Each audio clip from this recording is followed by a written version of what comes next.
This is Commissioner, yeah. this is one. This is slide remover. No, if I had to change, correct. How it is?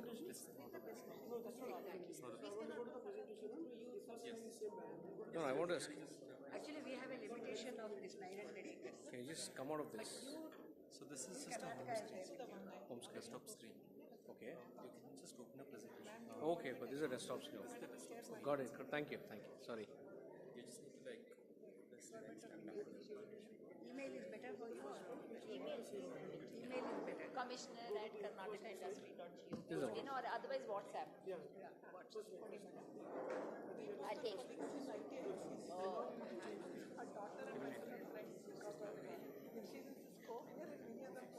Oh, she is very active. She is a firebrand. Who doesn't know Rama? No, I've been there for long years. But that is your institution. It is not anything else. It is passion. No, it is. It shows, no? Thank you. It shows. Yeah, it shows. Only thing is, come here. I want to access that folder. Yeah. Okay. Am I permitted? Please, you are absolutely your thing. This is one presentation. This one. See, you should visit CDAC. Pen drive, You will I will. Hi, how are you? This is all right? Yeah. Definitely. USB drive, is that the one? Emergency, I want. 335 that's a hard. So can I also open these things? Open. Short way. I have one of my neighbor.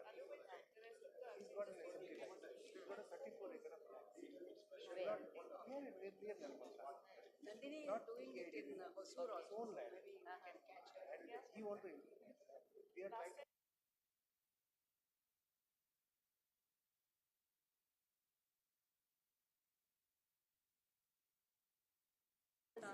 No, but Whenever I the come, land is he wants to develop as a park.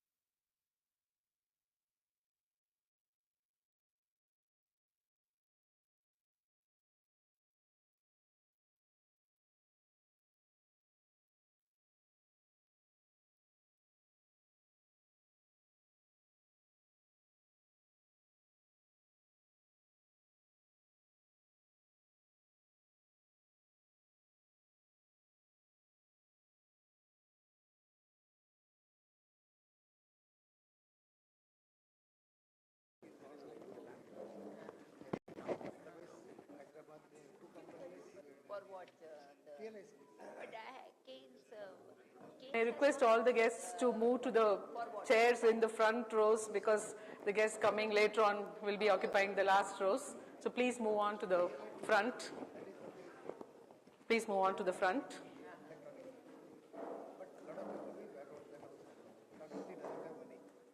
Who doesn't have? Oh. He doesn't have money. He will back out. A couple of more people will back out. PVTN also doesn't have money. BBTN also, no?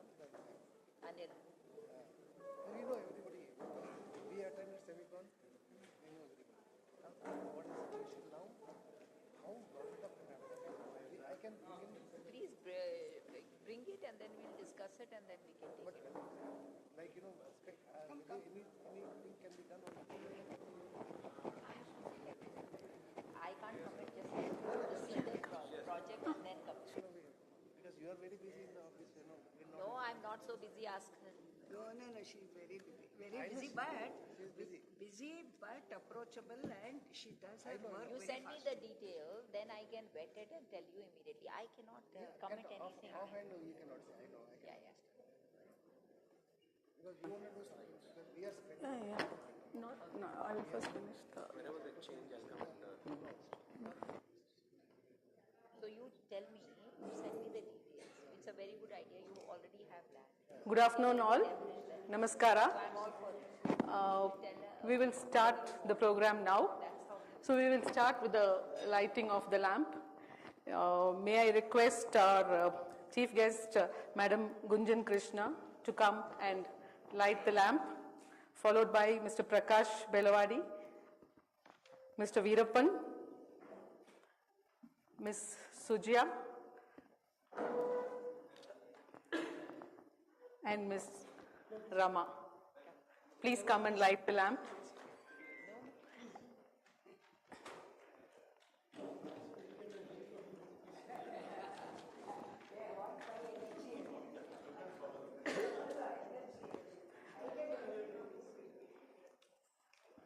Please come. Sujya.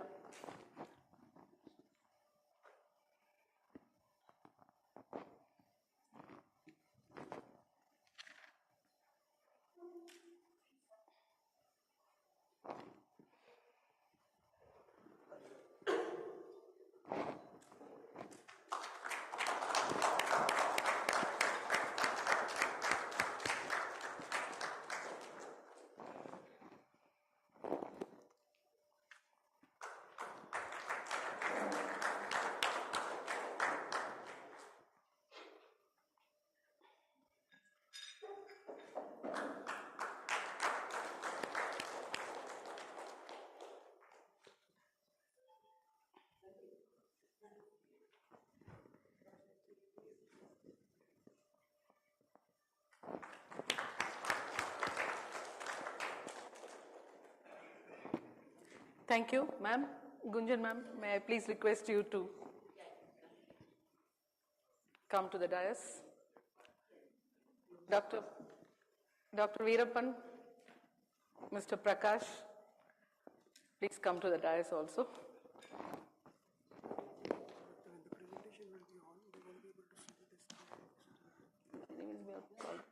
Okay. Come down. Please come.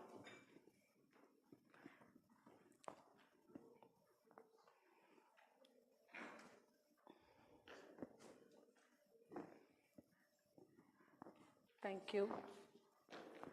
So once again, good afternoon all. Namaskara. My name is Nandini. I represent a company called Tesco. We are members of Elcina as well as Elcia. So it's my privilege today to welcome you all on behalf of Elcina and Elcia. I would like to welcome our dignitaries, Ms. Gunjan Krishna, Commissioner for Industries Development, Mr. Prakash Belawadi, writer, actor, and director, Dr. V. Veerappan, co-founder of Tessol Semiconductors and chairperson of Elcita, as well as vice chairman of IESA. And we have two more guests who are expected. I would also like to welcome Mr. N.R. Ramachandran, past president of Elcina and chairman of Source India Committee. So we are expecting Mr. B. Krishnamurthy, project director of TIDCO, and Mr. Sriram, president of Elcia, to join us in some time.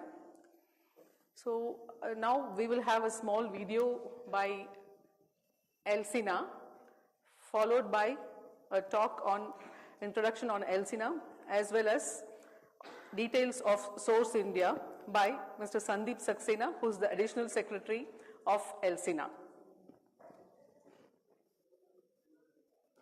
So, for the video.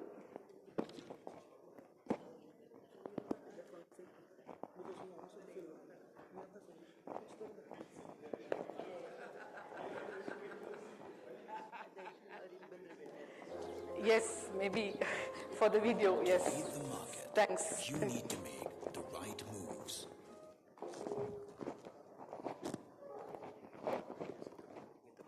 The podium mic is off. It's off, huh?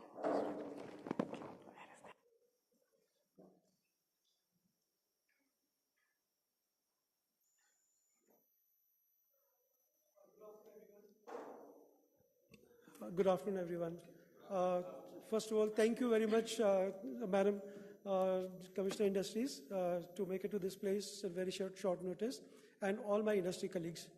On behalf of Elcina, just to give brief about Elcina, we are like 55-year-old national level industry association. We started with electronic components with 7 members from Mumbai, And over the last 55 years, now we have got more than 300 plus members from all verticals of electronics, including your EV, semiconductors, ESDM, medical electronics, etc. And for the last 13 years, we have been organizing this event called Source India. It's an international supply chain event which we conduct every year in Tamil Nadu, but it is like a national event. We get support from all the states, and all the state governments are participating in that particular event. Just to take you about the Elcia, because of the paucity of time, as ma'am will be leaving early, I will be skipping the few slides and straight away going to Elcia film, which we developed recently when we tied up with Semi Global. And Elcia is very happy to share that Elcia has got MOU signed with Semi Global, and we, along with the MMI, will be getting the Semicon India to India in 2024 in Delhi. It will be in Greater Noida. That will be the first Semicon, where the Semicon, like we have got a Semicon Japan, Semicon Taiwan, so we'll be having the first global event, which is like Semicon India. And the Source India is like the first step towards it, where we are trying to connect the large companies with the MSMEs. And we are happy to announce that Source India is also now registered with the MSME DI, and all the companies from across the country, the MSME companies who will be participating in Source India, they can avail of the marketing benefits of the MSME, Government of India, and they get reimbursement of almost up to 80% of their expense. So I will be requesting all the companies from Karnataka and across the country to do participate in this major event. So let's go on to this video, which talks about the Elcia. It takes care of like almost everything what Elcia has done in the past 55 years. To lead the market, you need to make the right moves. With 600 million plus internet users, a strong digital infrastructure as the backbone, growing digital payments, and a plethora of e-governance initiatives delivering online services to citizens.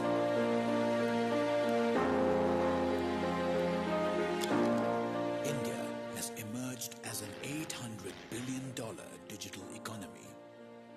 The world's largest democracy is now the fastest growing electronics manufacturing hub in the world.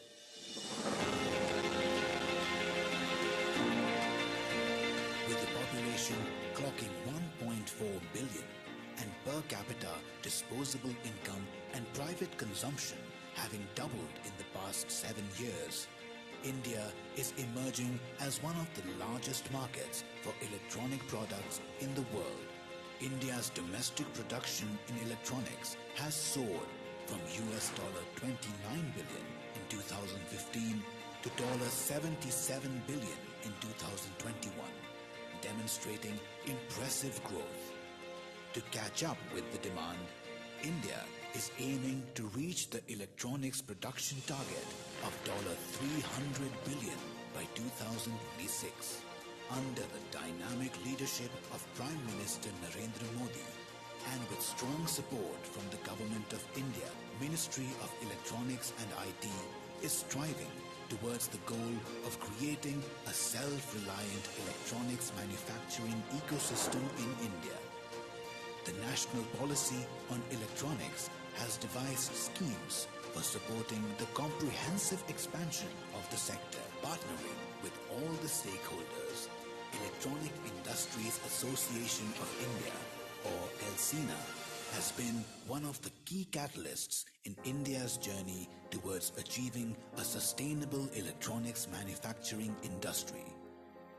India's vision is to build a vibrant semiconductor and display ecosystem and emerge as a global hub for semiconductor design and manufacturing. For this, the Government of India has announced a mega $10 billion incentive package to attract investment for setting up of semiconductor fabs, display fabs, and fabs for compound semiconductors, silicon photonics, sensors including MEMS, and incentives for semiconductor design companies. Elcina provides the connect between the industry and the government for seamless implementation of supportive policies and schemes. India is changing, waking up to realize its potential as a trusted business partner for the global community. Our vision is to be a catalyst for sustainable economic prosperity for all. Elcina is dedicated to supporting electronics manufacturing, your trusted partner for success in India.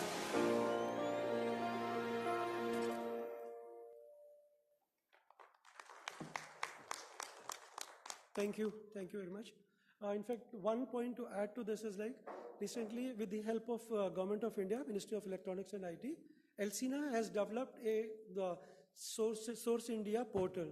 Now, this Source India portal will enable the large companies and the small companies to put their products online. So it will be like a portal like your Flipkart, Amazon, where no financial transactions will happen, but we will be connecting the sellers with the buyers. So anyone from the globe can buy, but the selling will happen only from India. And we have got some brochures which has got a QR code. You can just scan the QR code. You will straight away go to the Elcina portal site, and it is live and active. Get yourself registered. It's free of cost as of now. The other biggest advantage of this portal is that you'll be able to sell all your the dead stocks, non-movable stocks in electronics, like we have in consumer products, we have it in electronics as well. So you will be able to put everything on that, and across the world, people will have access to that site, and they will be able to connect. And now I request Mr. N.R. Ramchandran, who is the chairperson for our Source India committee, just briefly talk about the Source India, the 13th edition of Source India, which will be in Chennai. And it's important in the current scenario where we have the government of Karnataka, government of Tamil Nadu, Telangana, all are coming together to promote the Source India, to promote the Make in India thing. Thank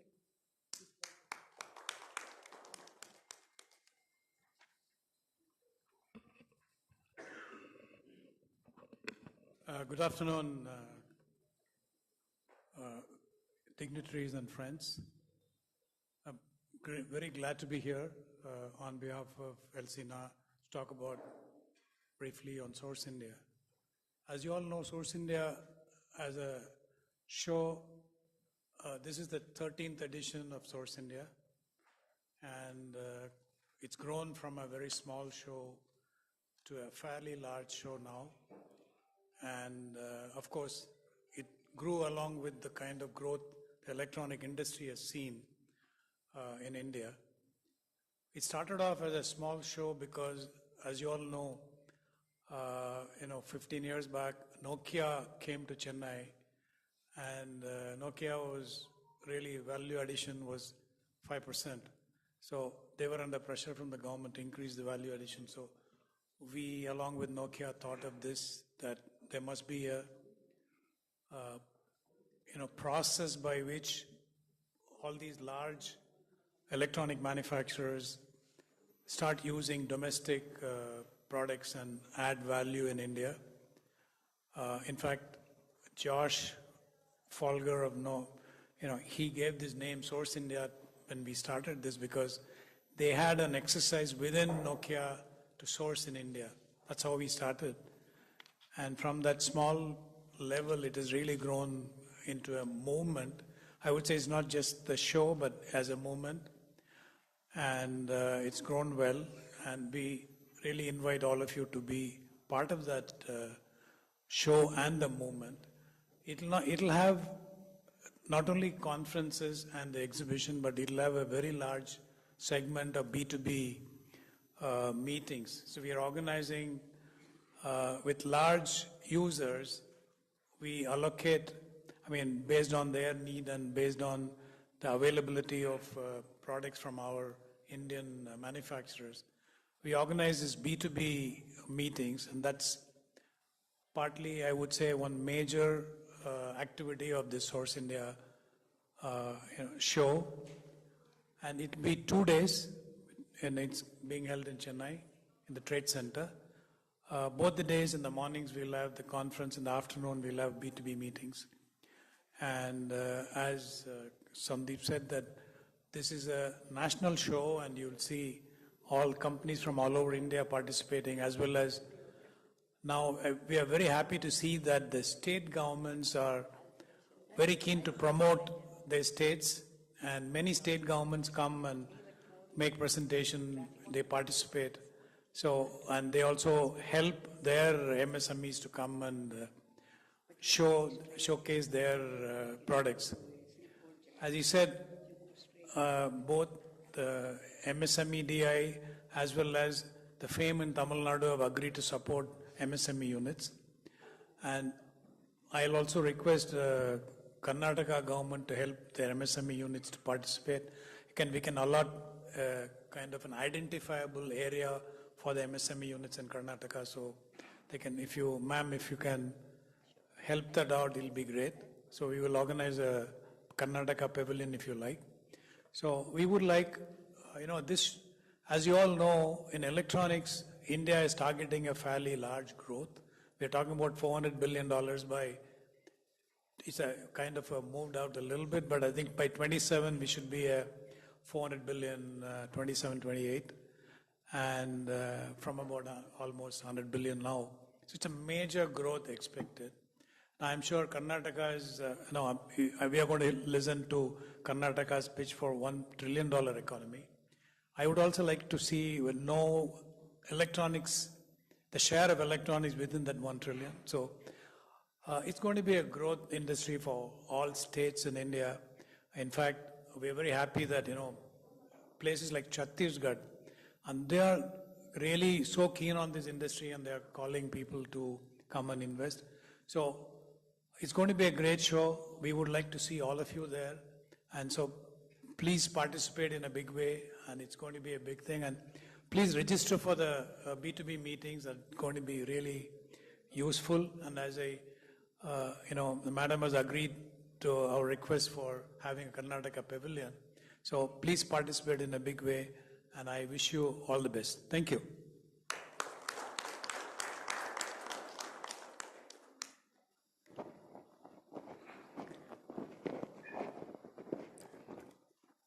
Thank you, sir. We will now have a small video on Elcia, which is Electronic City Industries Association. We are expecting our president, Mr. Sriram, to join us in some time. Meanwhile, I would like to say a few words about Elcia, that we are a very, very vibrant industrial community in Electronic City, and our video will talk more about it.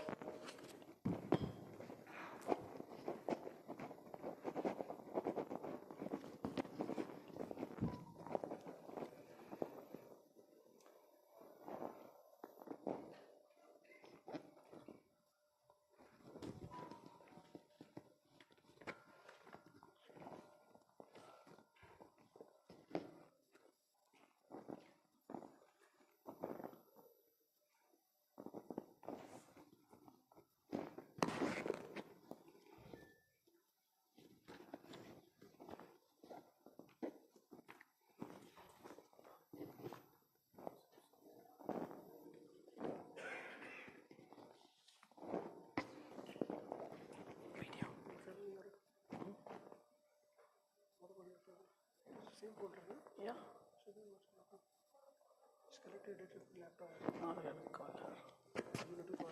Otherwise. Not this.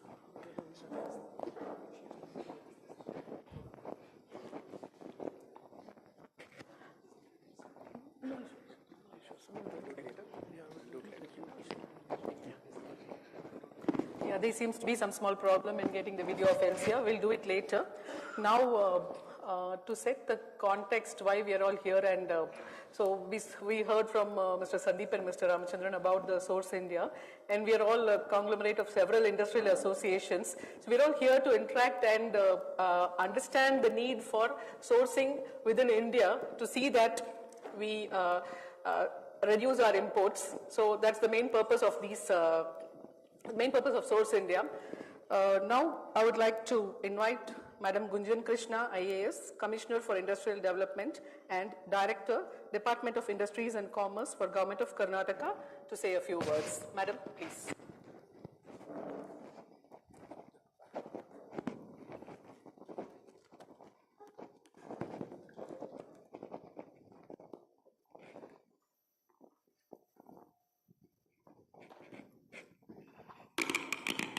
Yelarugu Namaskara. All the dignitaries present here, ladies and gentlemen, it's in fact a great privilege for me to be here. In fact, I've been interacting with Rama for quite some time and I've been wanting to see the electronic cluster here. And that is something, it's an example of how Government of India and Government of Karnataka and an association can come together and do some wonders for the SMEs. So thank you so much, for inviting me. What I would say is that I would second you. Today is the time when, electronics is everywhere, from your phones to your houses, now these, everywhere what we are looking at, it's a new gold. That's the talk about.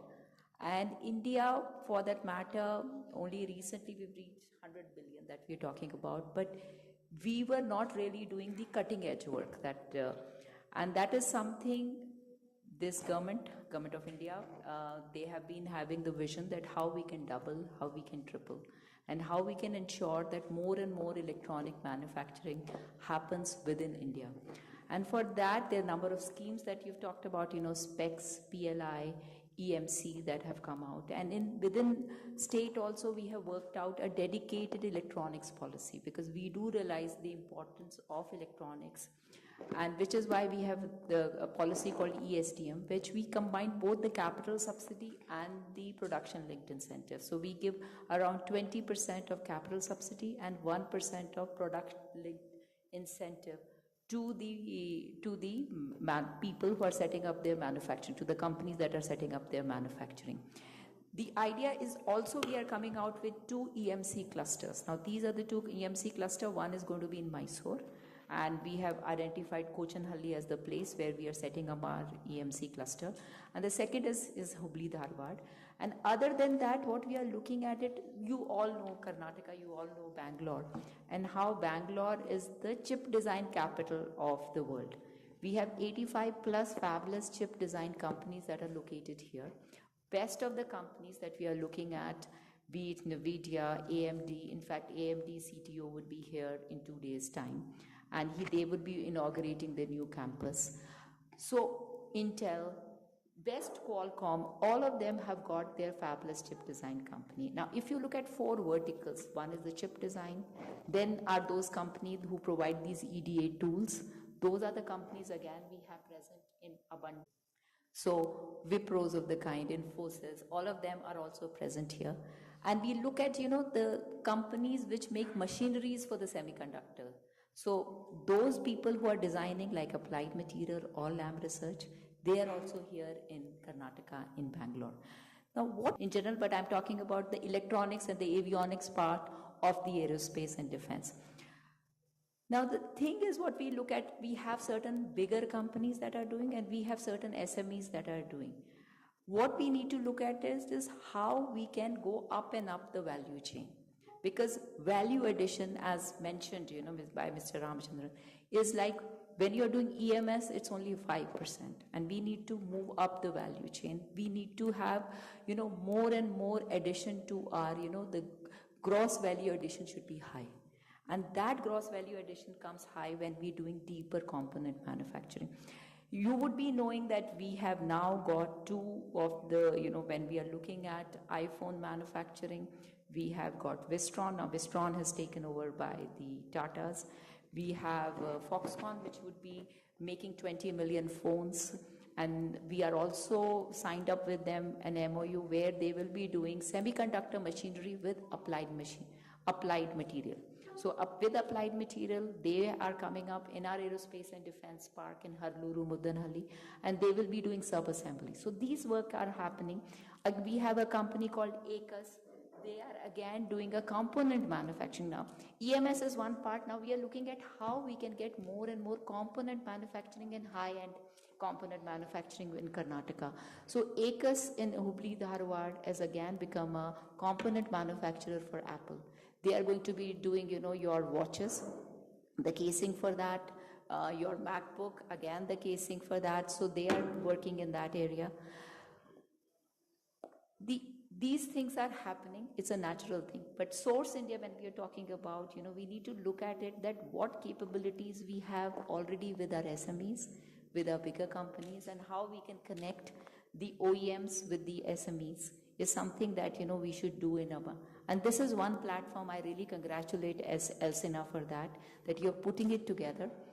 It's very important because many a times when we were working with Apple, what we told Apple, and we went and met them recently as well, we told them, you develop suppliers from here.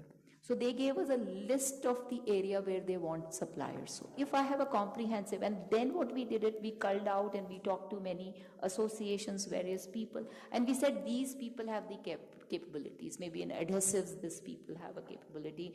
In other area, these people have capabilities. But if I have all of these people together, we do not have a real directory to look at, that this is the area, these are the people who are, working.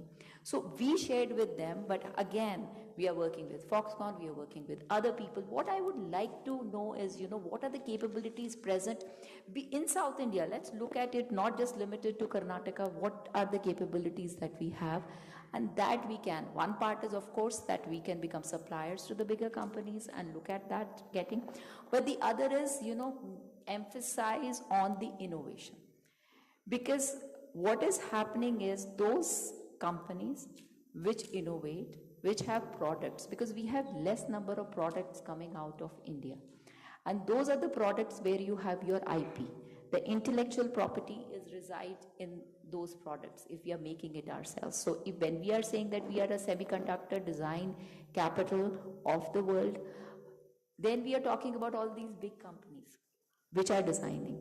So we have a few of our own companies, but why don't we all as an SMEs, and we have the people, wonderful people who have worked with all these big companies and they know what it takes.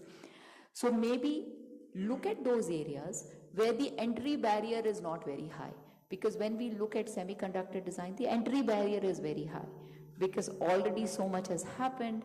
Maybe look at, array technologies, the LiDAR technologies, the other new technologies, how we can, excel in those technology so that India doesn't have to play this catching up game every time.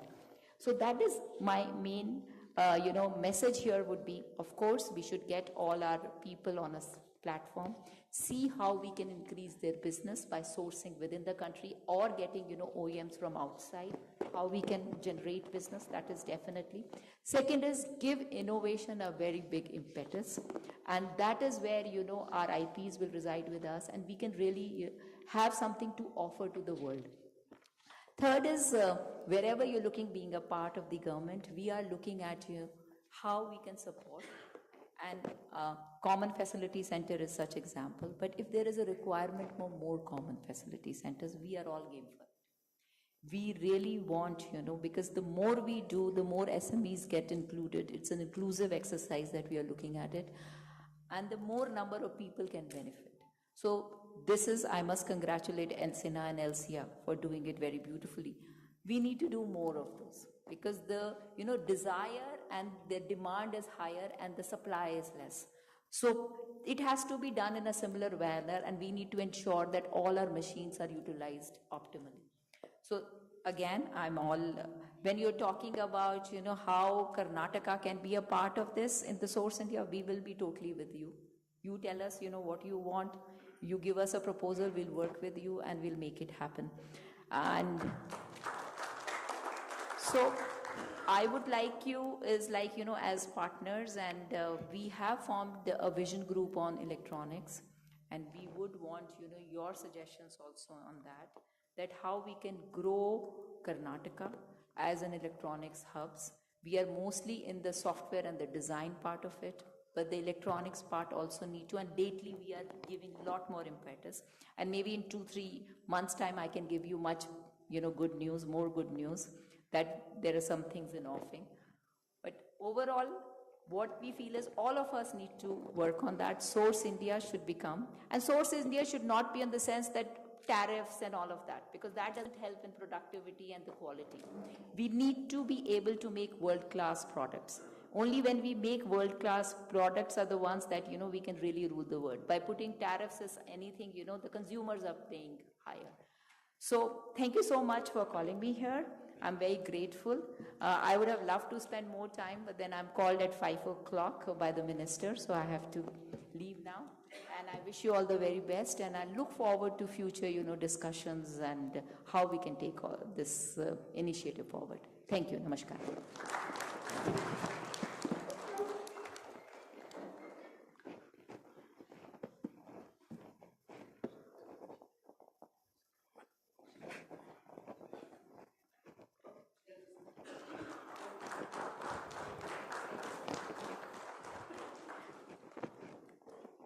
Thank you, Madam.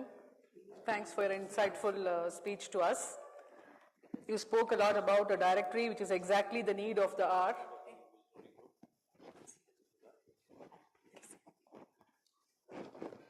Thanks a lot for the same. Thank you, ma'am.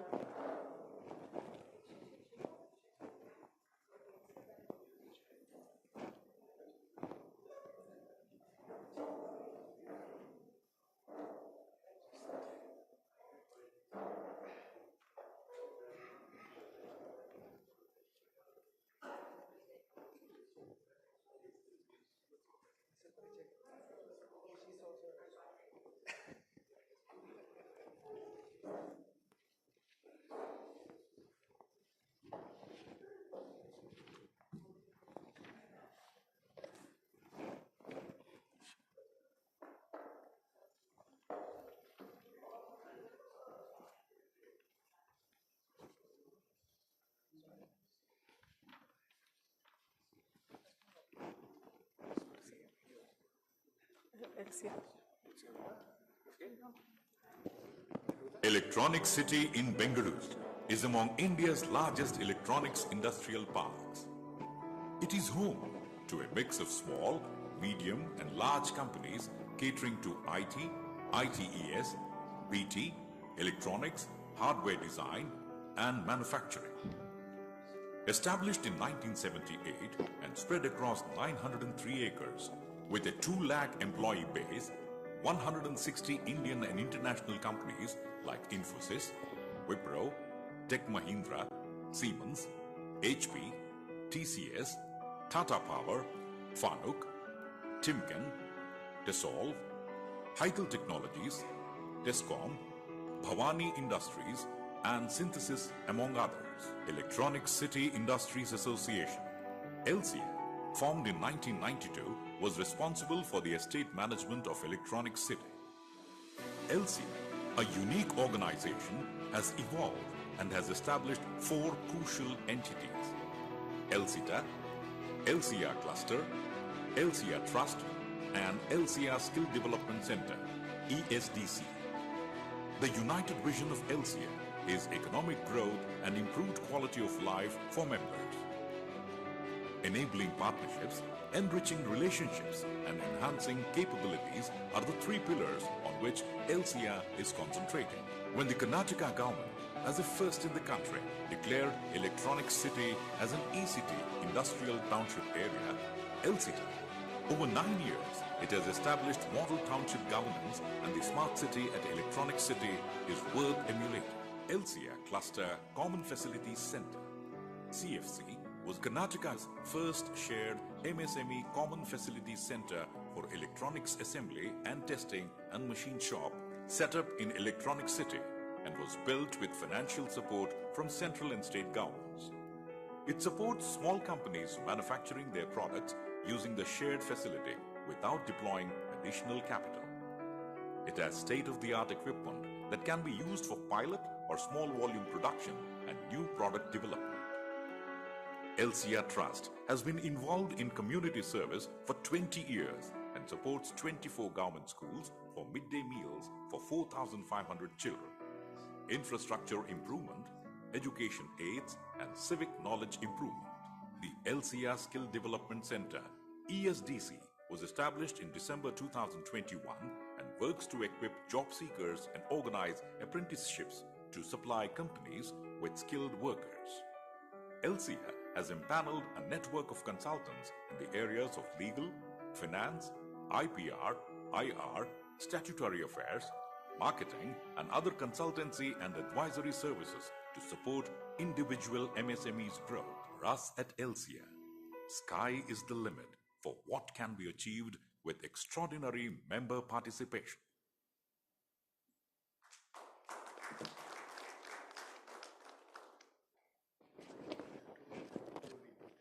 So I'm a proud member of Elcia. Okay, we're expecting our president, Elcia president, Mr. Sriram, in some time. Since he's held up due to some very urgent work, he'll address us in some time.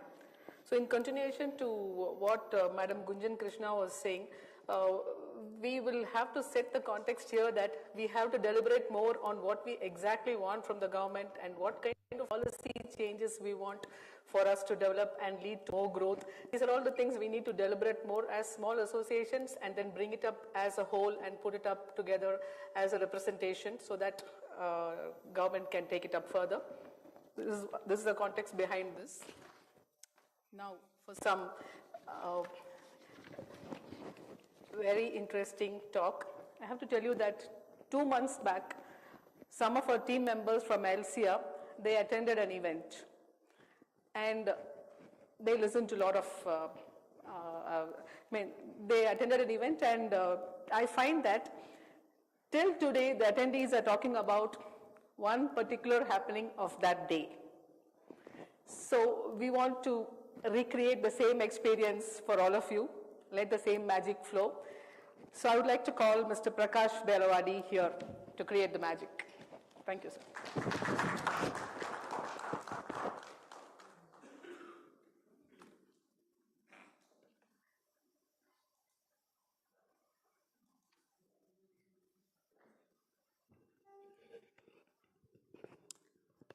Thank you, Nandini ma'am, for that slightly frightening introduction, because I think the expectations have been set too high. If you have read, if you see what my brief profile there is, you'll think, why is a person like this even in this room? But the only credentials I can present is that I'm a mechanical engineer, if that helps any. But what we did, that event that I think Nandini is referring to, was an event called Soul that we did on October 11th at the JW Marriott in the middle of the city. And see, the $1 trillion economy report had already been done. It was in fact an product, an outcome of the Karnataka Economic Survey of 2022. And in a unique cooperative manner, Federation of Indian Chambers of Commerce and Industry and the government of Karnataka planning authorities, they got together and they devised this report, which has had a significant impact on the way India is thinking now. I know that, that the Niti Aayog said, we will become a $10 trillion economy, somewhere around 2030 or 2032.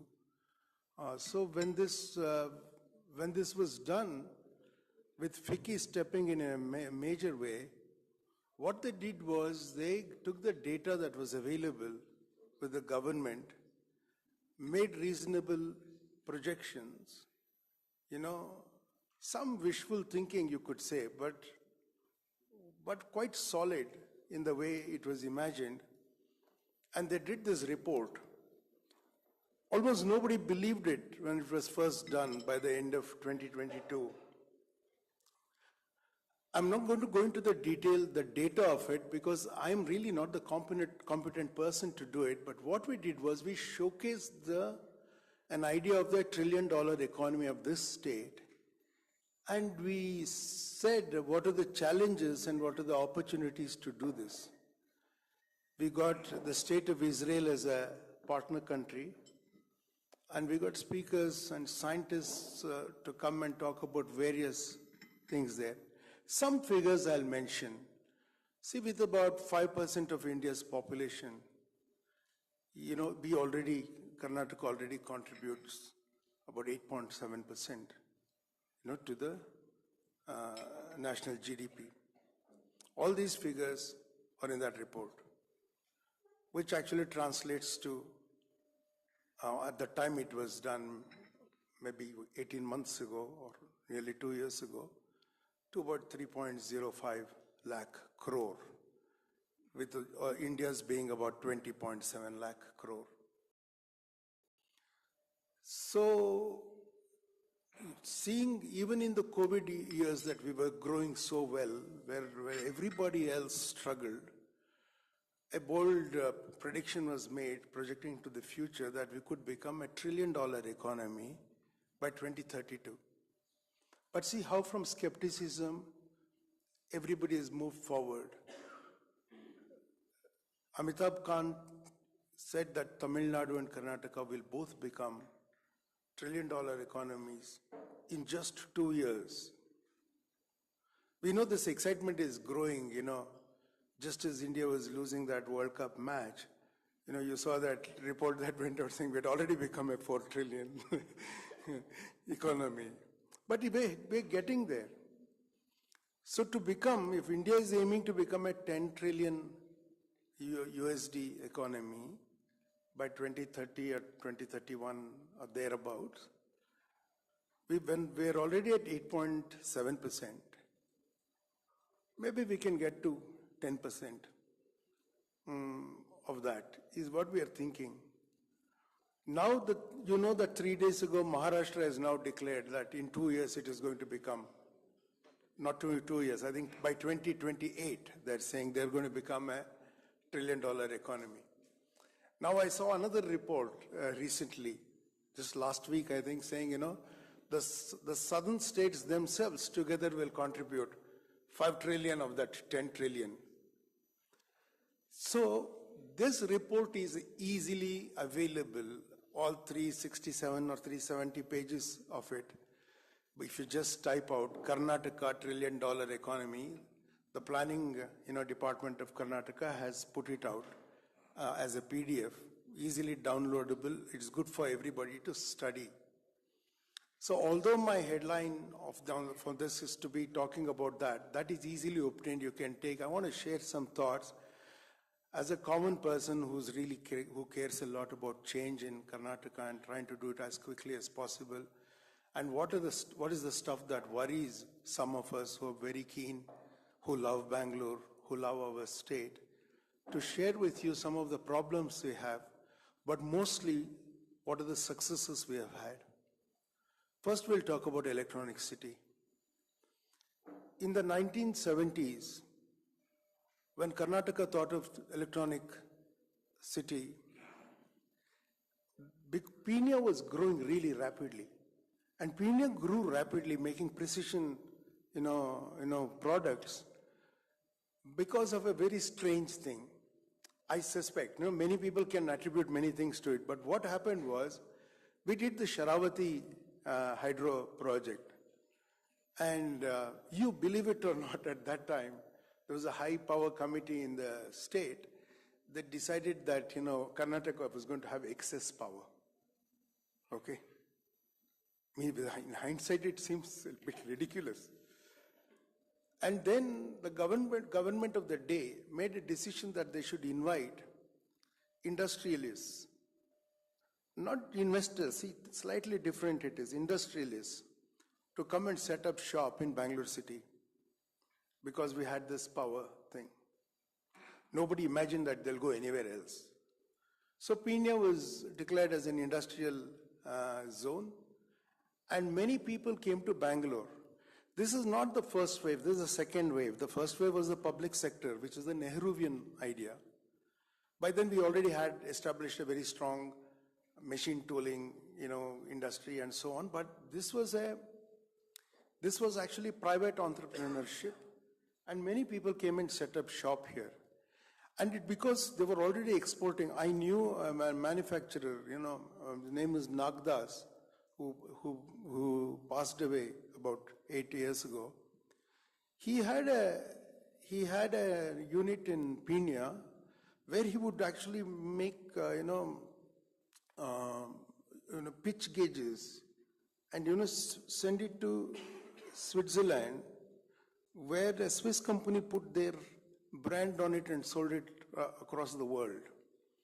So some enthusiasm was there for this, and when they did that, nobody thought anybody would come here in the 70s, in 78 when they did it.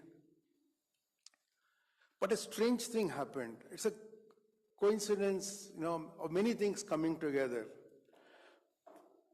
When I did engineering, we had only some 5 colleges in Bangalore University.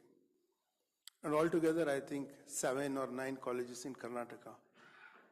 By the time I passed out, the government had changed. Devarajar's government had finished. Gundurov became the chief minister, and Chief Minister Gundurov had this wild idea. He said, why should you actually offer courses in arts and commerce and science and so on if nobody wants it? If they want to join engineering colleges, start engineering colleges. And by the time I finished, I joined in 78, and we had 10 semesters. 83, when I came out, we had 52 engineering colleges in Karnataka. And Y2K was looming very large then. And suddenly there were so many engineering graduates. And there was this great catchment of, to get these graduates. Many of them, whatever they did in college didn't matter. They were bright enough. They could crack this. And suddenly this was a very major, hub. What I want to say here is that we always think that governments make wasteful investment and they don't really think through and all that. But there is this great, call it jugaad, call it, a kind of a native intelligence that Indian people seem to have after long suffering and continuous suffering. So many great things have happened when government and entrepreneurship has come together. I'm just talking about the Karnataka model. I'm sure you'll find it in your own states. Kitwen was a fund started by MSIL, by a very visionary, IAS officer, N. Vittal, very small fund in those days. If I remember right, Dr. Veerappan, 60 crores or something, that's all they had. They funded Infosys. Now, nobody believed that what was going to happen to Infosys at that time. They had a small, rented second floor office in Jayanagar 5th block. In 10 years, see what happened. It was incredible. 1991 was a very important period for us after the unfortunate assassination of, then former Prime Minister Rajiv Gandhi, when Narasimha Rao came to power and this liberalization and globalization happened. It had a major impact on Karnataka. I know that there have been some waves of pushback saying for Kannada regionalism and so on. But whatever else the politicians may have said in public at some forums, in private, the tax benefits that were given to the IT and ITES and BT industries were continued. You should see the $1 trillion economy idea with this kind of hindsight, that it is possible to make things better. It is possible that government will listen to you. It will change law. Let me dwell briefly on one more example. We know that the 73rd and 74th Amendment of the Constitution was asked for, pleaded for, long ago. Actually, when during Rajiv Gandhi's tenure in Parliament, the amendments were made, the 73rd and 74th Amendments. The 73rd Amendment being made for village panchayats, for their autonomy, and 74th for urban areas and cities. We should have had a metropolitan planning committee. There's a contradiction that BDA is also a development agency and a land acquisition body. All these problems are there. But with all this, with us getting headlines every now and then in national magazine saying which is the most corrupt state in India, and it's Karnataka coming up there. Karnataka allowed, by some miracle in 2013, for Elcia to be done. An incredible model. Actually, if we saw that video that Dr. Veerappan showed at the Seoul conference. Actually, people are completely stunned. They couldn't believe such a thing is possible. This Elcia, this township, is allowed to collect taxes, is allowed to manage transport, security, make tolls, collect tolls, for usage of facilities on road. They pay fewer, their tax amount is smaller than ours, what we pay to BBMP in Bangalore. BBMP is an atrocious organization so far, because nobody will let go. Because if you make the mayor of Bangalore a powerful person, the chief minister will have to play second fiddle to him. Why? See, 60%, 66%, you will see in that report. Actually, that's a very good report. You see, it's all government data. And you do extrapolations from that. You'll feel hopeful. You can do it for any state. People who come from any state, you'll think, we can do this. You see, 66% of the economy of Karnataka is services. Bangalore, at 11,000 USD, has the highest per capita income in India. Can you believe it? And this is without actually a registry that has formalizes jobs. If you formalize jobs, like people are working in various things and they're not in your registry. Now try to look for it from the Department of Labor. May not be the best thing. Let's say you make an app. So some of these things I'll tell you. Let's say you make an app and say, you collect, people can register on that app as professionals of this thing and what employment they have. Let us say you do that.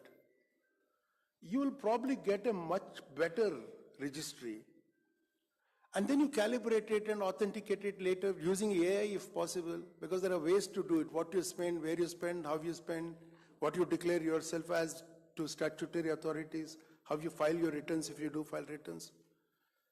It may become possible, in which case, probably all Indian states are richer than they know. So I'm saying, if you look at the $1 trillion economy model, we thought of these 5 or 6 things that we can do in Karnataka.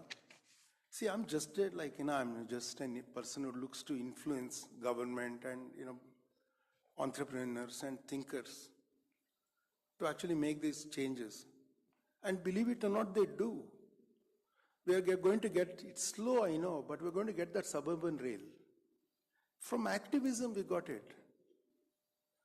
They were going to build some hundreds of kilometers, 110 kilometers of elevated roads in Bangalore. Just street activism stopped it. And these people have got this model. They're going to make it a net waste zero world. An incredible thing. If you can do this in other wards in Bangalore. I have a friend here from Hyderabad. I don't know if Shrikant is here.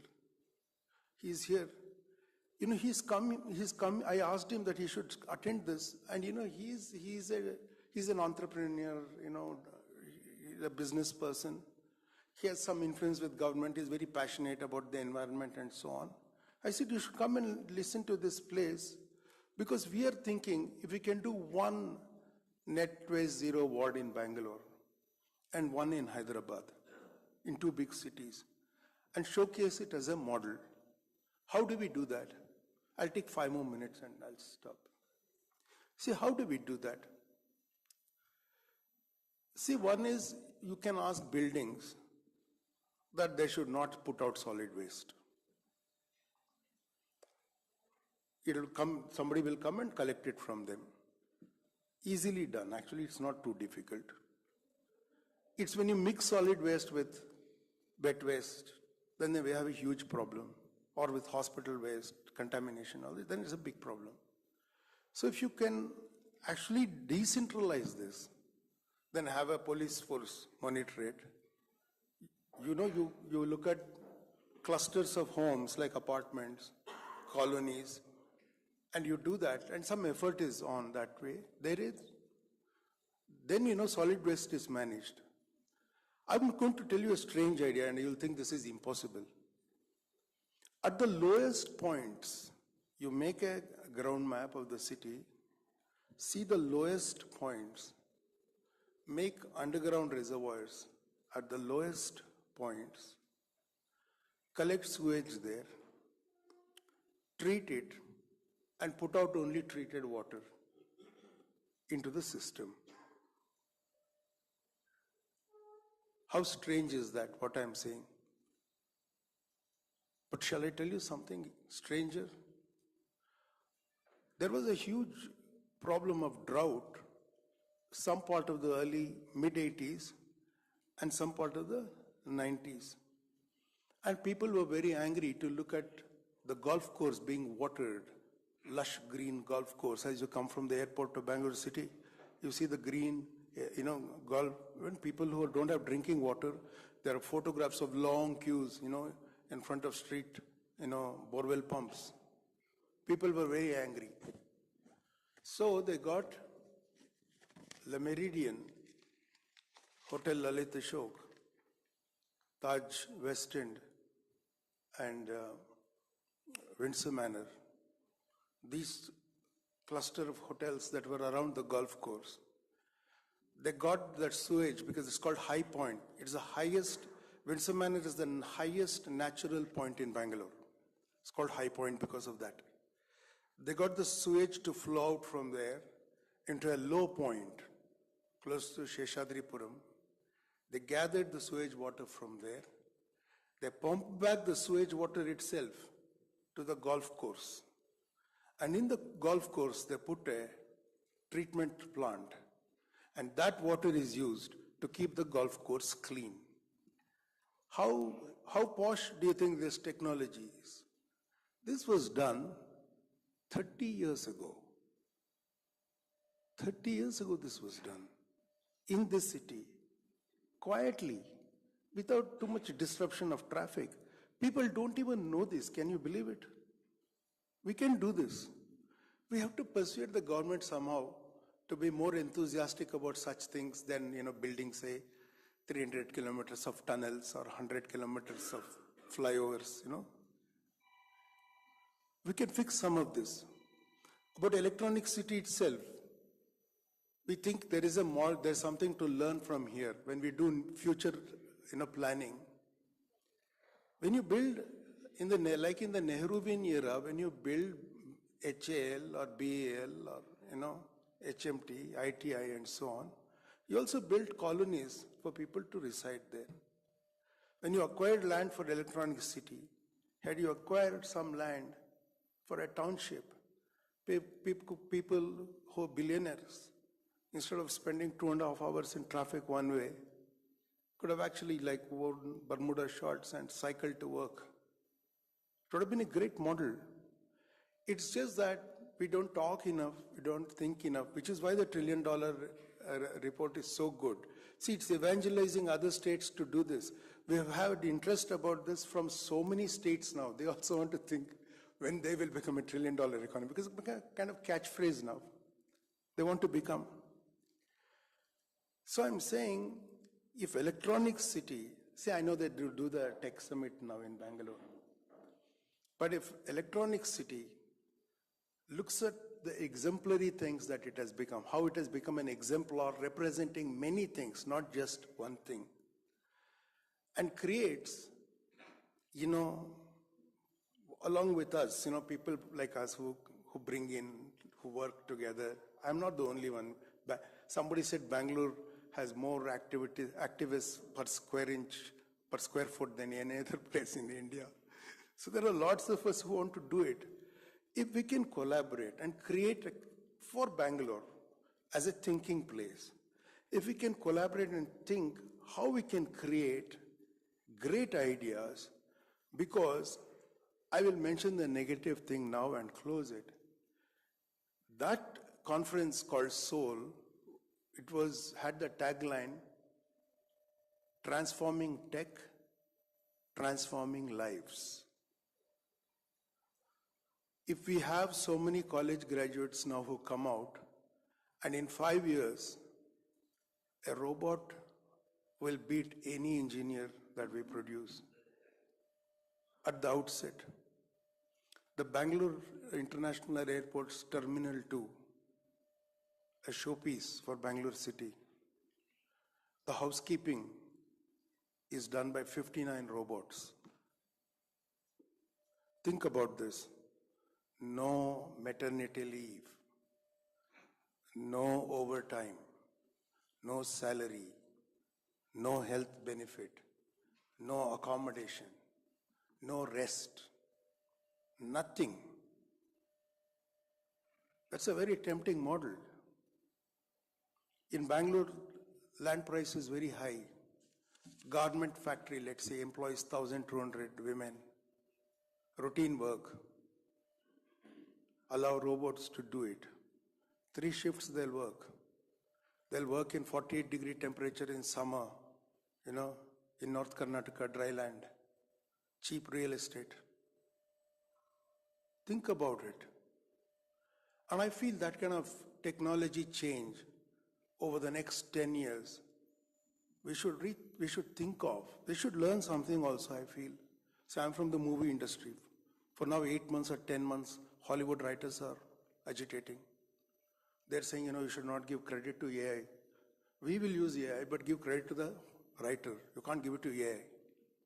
They're not agitating in India yet, because we don't understand it yet in our industry. We won't need anybody. We thought we'll need actors. We don't need actors also now, it seems. I can buy a non-fungible token of a persona. I'll buy Mr. Shah Rukh Khan's NFT. He can sit at home. I'll get a robot to act and put his features on the robot in post-production. License to use his persona, that's what I will do. These are strange ideas, but they become very real very quick. When Ram Vilas Paswan was telecom minister in the Vajpayee government, 100 years of telecom in India, he said, we have 28 lakh telephone connections in India. In August 2004, I think, in that month, we added more than that in just 1 month. What I'm saying is change comes too rapid. Another thing I'll tell you, I was the deputy director of the Bangalore International Film Festival in 2011. We got four films that were done as digital video. We didn't have a theater to show it. We went to Lido Theater, which doesn't exist anymore. We went to Lido and we said, will you please screen this? They said they have no place. We hired some place, put two screens, put some digital thing, and we did that, 4 films. 2013, we got 4 films in celluloid. Out of 128 films, 4 films in celluloid we got. 124 films were digital, just 2 years. Next year, Kodak declared bankruptcy. The year after, Fujifilm declared bankruptcy. There is no celluloid anymore. It is kept, I think, only for Mr. Christopher Nolan. Nobody else will get it. It's not there. Change is that rapid.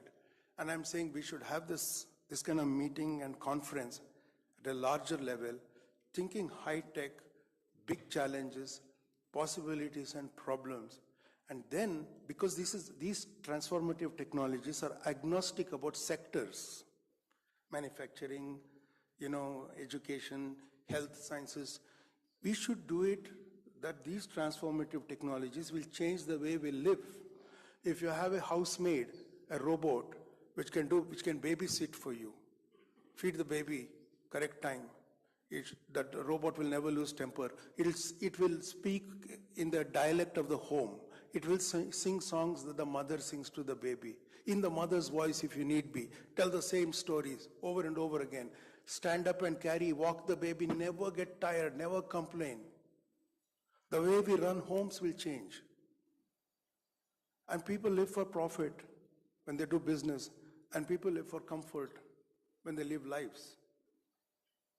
And we must negotiate and cope with this. And that is why even a person like me should be in the conversation, and hope that persons like you will actually affect the changes that we desire. We should open up the conversation to this and create a property of discussion for Bangalore City, every year. And I'm really grateful that, Elcia came there at short notice. In 48 hours they came, and already we are talking to each other. I'm very glad. We'll make this very big next year. The government is very excited also. We must move out of Bangalore. We cannot work like this anymore. And new technology will offer this great change that we don't need to move ferry bodies into the city, into buildings, and work, like this. All that will change maybe. If I have a grandchild, I'll recommend that it doesn't go to school. Not required. This is going to happen. So thank you for having me here. Please go through that report. Please download it. You can just do it. You'll get it now, okay? Download it and go through what it is saying. It will make it seem possible wherever you are, okay? And we will continue to talk. Thank you. Thank you.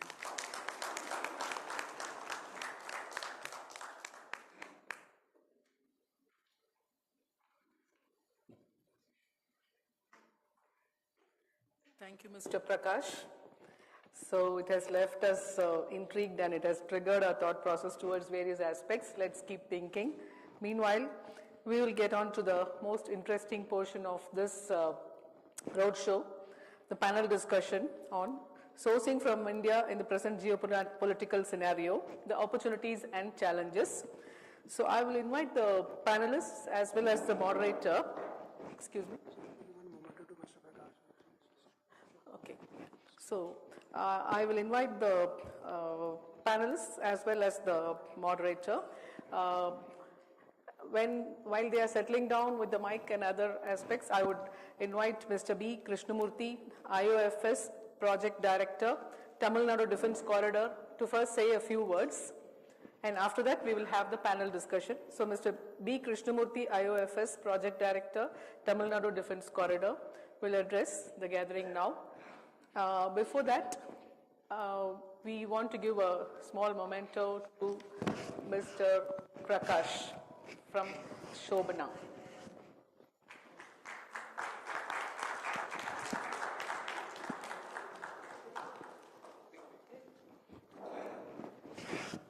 Yes, sir. She's the managing director of ICAP.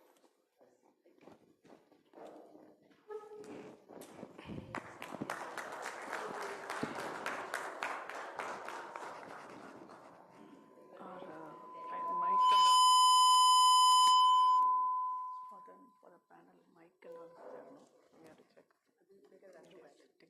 Sitting way. Yes, sir. Members of Elcia, captains of industry, present and future partners of Government of Tamil Nadu. Very good evening to all. In fact, I would like to continue from the clarion call given by previous speaker that we will move out of Bangalore. Here we are to support in the process. So, with this, I am Special Secretary in Government of Tamil Nadu, Project Director in Tamil Nadu Industrial Development Corporation, which is a nodal agency for Tamil Nadu Defence Industrial Corridor, as well as many other projects. I don't want to take much of time, but I will give a few snippets of what are all the actions we have taken to support you all. One thing, perhaps you are all aware, the difference from Tamil Nadu and other states in terms of, the developed industrial ecosystem is, we have 40,000 industries spread across entire Tamil Nadu with different pockets of land industry parks. where, I mean, if it is Karnataka, it's in Bangalore, or in Andhra, I mean, it's in Hyderabad. It is not the case. Where we work closely in tandem with our sister organizations. I am hailing from Tamil Nadu Industrial Development Corporation, where we create a joint venture as well as see that infrastructure development takes place and industrial development along with.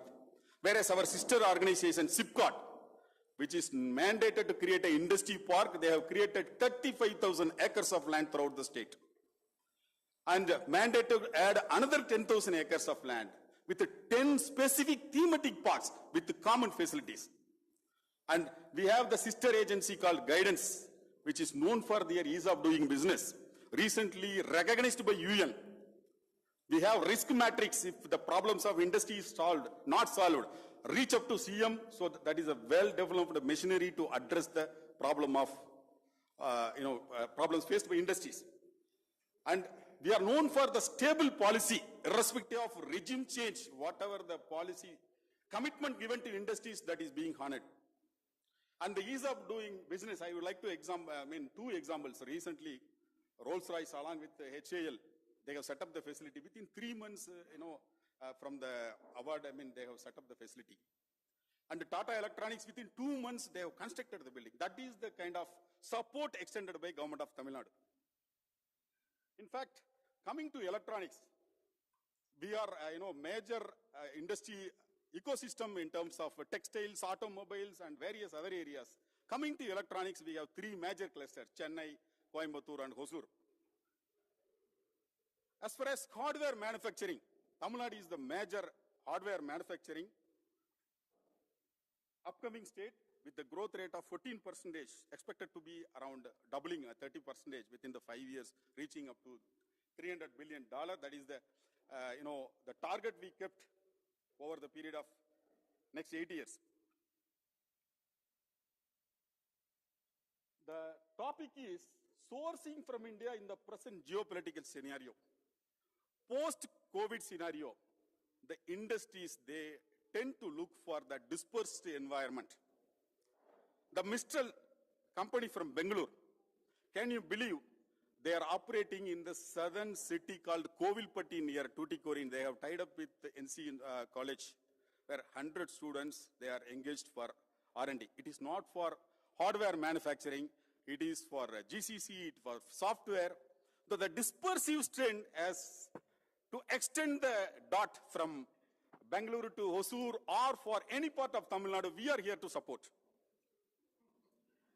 And as a nodal agency for Tamil Nadu Defense Industry Corridor, Tamil Nadu is one of the 2 defense corridors announced by federal government of India. We have taken a number of initiatives to support the ecosystem. We have divided entire Tamil Nadu into 5 broad regions.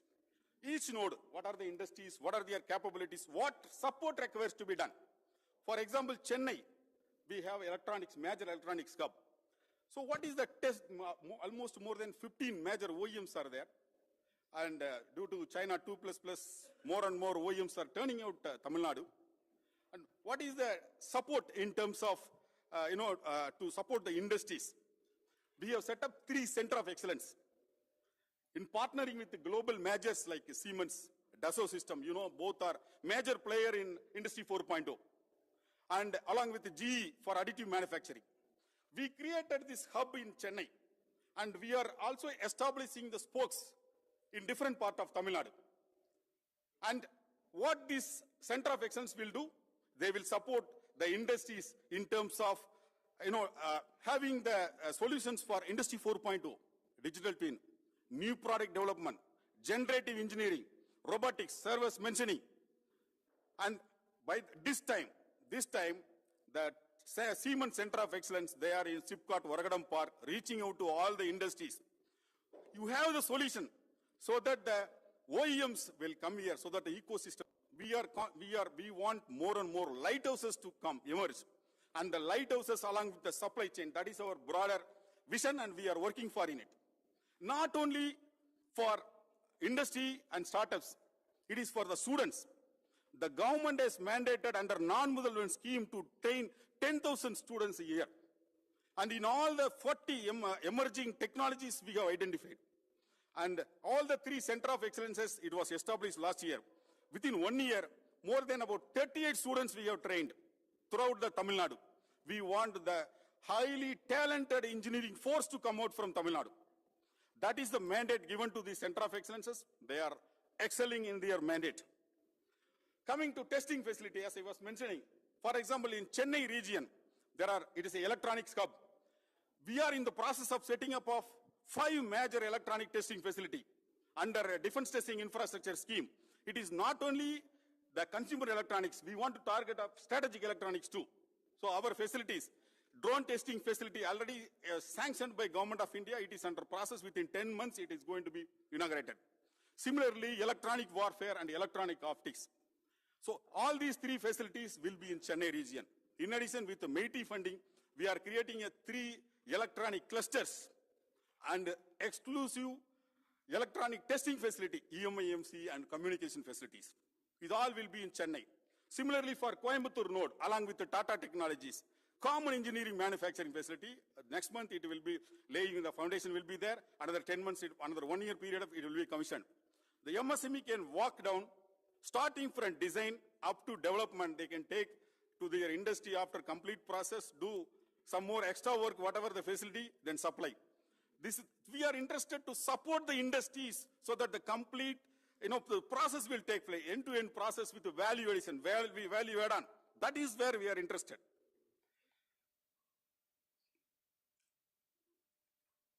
I was mentioning about industry park.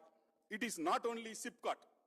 Each agency, ELCOT, Electronic Corporation of Tamil Nadu, they create various, parks throughout Tamil Nadu. Similarly, TITCO, we created Tidal, TITCO with electronics, a major IT in the hub. It costs a great booster, great boost up in terms of IT and service hub in Tamil Nadu. Now we are in the process of creating a Tidal Neo throughout the Tamil Nadu. We are creating a Tidal Neo in Tier 2, Tier 3 cities, so that the youth there will be available for you in terms of the service segment to cater for. And it is not only to support the industries in terms of Center of Excellence or for testing facility, we are also creating new opportunities, growth opportunities. Perhaps you may be aware, the ISRO's space port, which is going to be inaugurated next month, it is coming out in southern Tamil Nadu, in Tuticorin. And we don't want to leave the opportunity. We are creating 2 industry parks adjacent to that. Of course, one for propellants and another for launching vehicle and satellite manufacturing. In fact, this space port, it is going to be globally very strategic in terms of cost. Already ISRO is giving a cost-wise very effective solution, and due to Sri Lanka taking the deviated part, maybe about 30% deviation cost which is pending, that will be optimized here. So it is going to be world's best spaceport available, and we are creating a space park adjacent to that. 2,500 acres of land we are acquiring. Another 3 months we are going to have land. We are going to, we work very closely with the organizations. We are going to sign a MOU with InSpace. They will be supporting us in terms of getting the industries, in terms of creating a common facilities for launching vehicle as well as for satellite manufacturing. So in that way also we want to extend the dot from here. And similarly, like we partner with Elcia now, and we want to bring the major OEMs from the world. And I also invite you all for the Elcia event, where you will have more and more opportunity to collaborate with the FOEMs and get more orders. And like Elcia, we conducted so many events so that our industries can benefit, they can take more orders, they can move in the value chain. That is our aim. So these are all few points I thought I will jot down. I will share with you the efforts towards you. And we have very good, like other states, we have also having electronics policy. EFA may vary here and there. If it's a major investment, table is the one where we can sit together and negotiate. And apart from this, anything else, we are open. And it is not like, inviting you. Our support will be till you are establishing and continuing your business. That is our dedication. That is our commitment I am sharing with you. And thanks for the opportunity being given. I wish the Elcia event all the good luck. Thanks to you.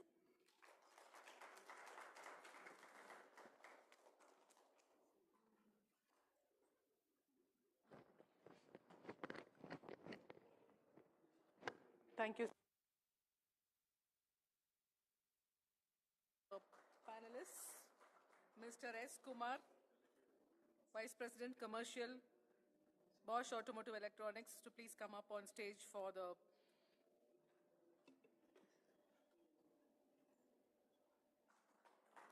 that is Elcia President Mr. Sriram giving away the memento to Mr. B. Krishnamurthy. So may I now invite Mr. S. Kumar, Vice President Commercial from Bosch Automotive, to please come up on stage. Mr. Kumar.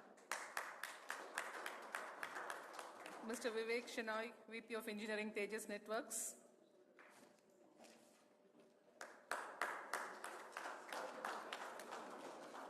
Thank you, sir.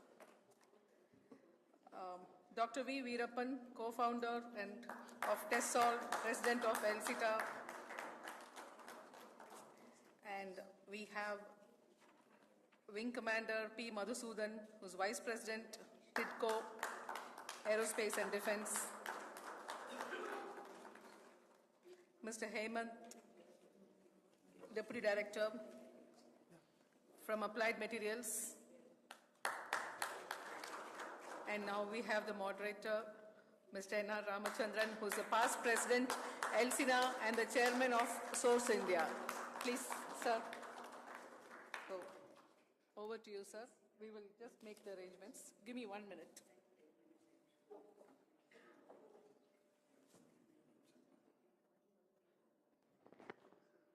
नहीं उनको नहीं उनको shall we do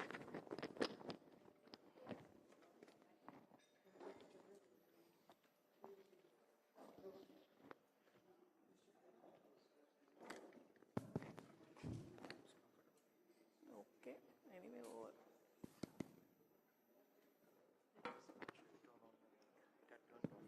turned off now it's off right on.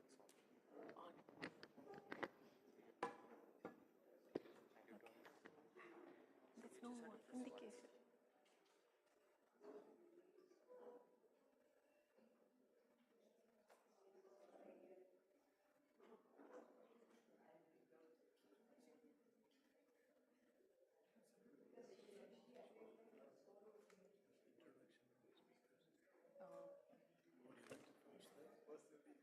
Not much because we have handed over the profiles already because it will take time. We gave a printout of the profiles to everyone. Yes. Yeah, I have.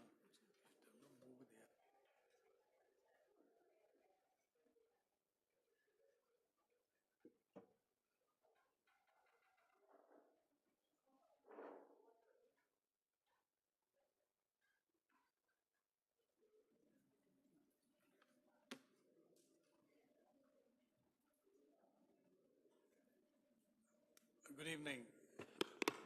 I think we'll probably have to be in a little bit of a rush because I think we have lost a bit of time.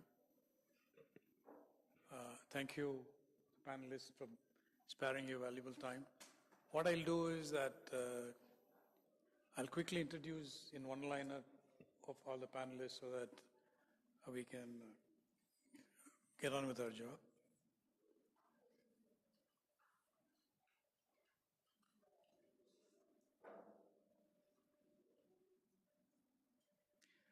Mr. Vivek from Tejas Network. He's got 30 years of experience in design and manufacturing in telecom. And I think all of you have some details along with you, so I won't spend too much of a time. Mr. Kumar, Vice President Commercial, Bosch Automotive Electronics Private Limited. I think Bosch and Mr. Kumar, they don't need introduction here in Bangalore. And Wing Commander Madhusudan, He's the Vice President A&D in TITCO. So you have listened to a very exciting speech from the ED, and hopefully he'll also speak on that. Dr. Veerappan, of course, is from in Bangalore. He doesn't require any introduction. He's the founder and president of Dassault Semiconductor Private Limited, a globally known semiconductor design house. Mr. Hemant. Hemant is a sourcing professional with rich experience over 22 years. And he's in the supply chain, and I'm sure you will all benefit from his talk. Today, we're going to spend some time examining how this Atmanirbharta in electronics manufacturing can be achieved. As you all know, last 5 years, the electronic manufacturing in India is kind of increasing rapidly, but the value addition is not increasing as much. And in terms of global electronics scenario, there has been a movement away from China. We call it China +1. But unfortunately, I don't think India got a lot out of it so far. Probably, I understand we got only about 10-12% of the China +1, where Vietnam, Thailand, Indonesia have got a major share. The idea of today's deliberation is to see how we can tap that, as well as how to increase our domestic value addition. And, Government of India has come out with a lot of incentive schemes over the last few years. But these incentive schemes have been primarily offered to end products, be it cell phones or whatever equipment. But today, the industry is working with the government to see how components and I would say capital equipment, all these industries can be supported with a lot of incentives. So we can become increasingly more less, or I would say more Atmanirbhar in our manufacturing. So I think we have a exciting set of speakers, and they'll be talking about these things, and they will also be talking about in their own outfit what efforts they are taking to ensure that a lot of local value addition is done. I will request initially Dr. Veerappan to speak, and then each speaker will spend 5 minutes explaining their viewpoint shortly, and then we will have a discussion for a while, and then Q&A. Thank you, Dr. Veerappan.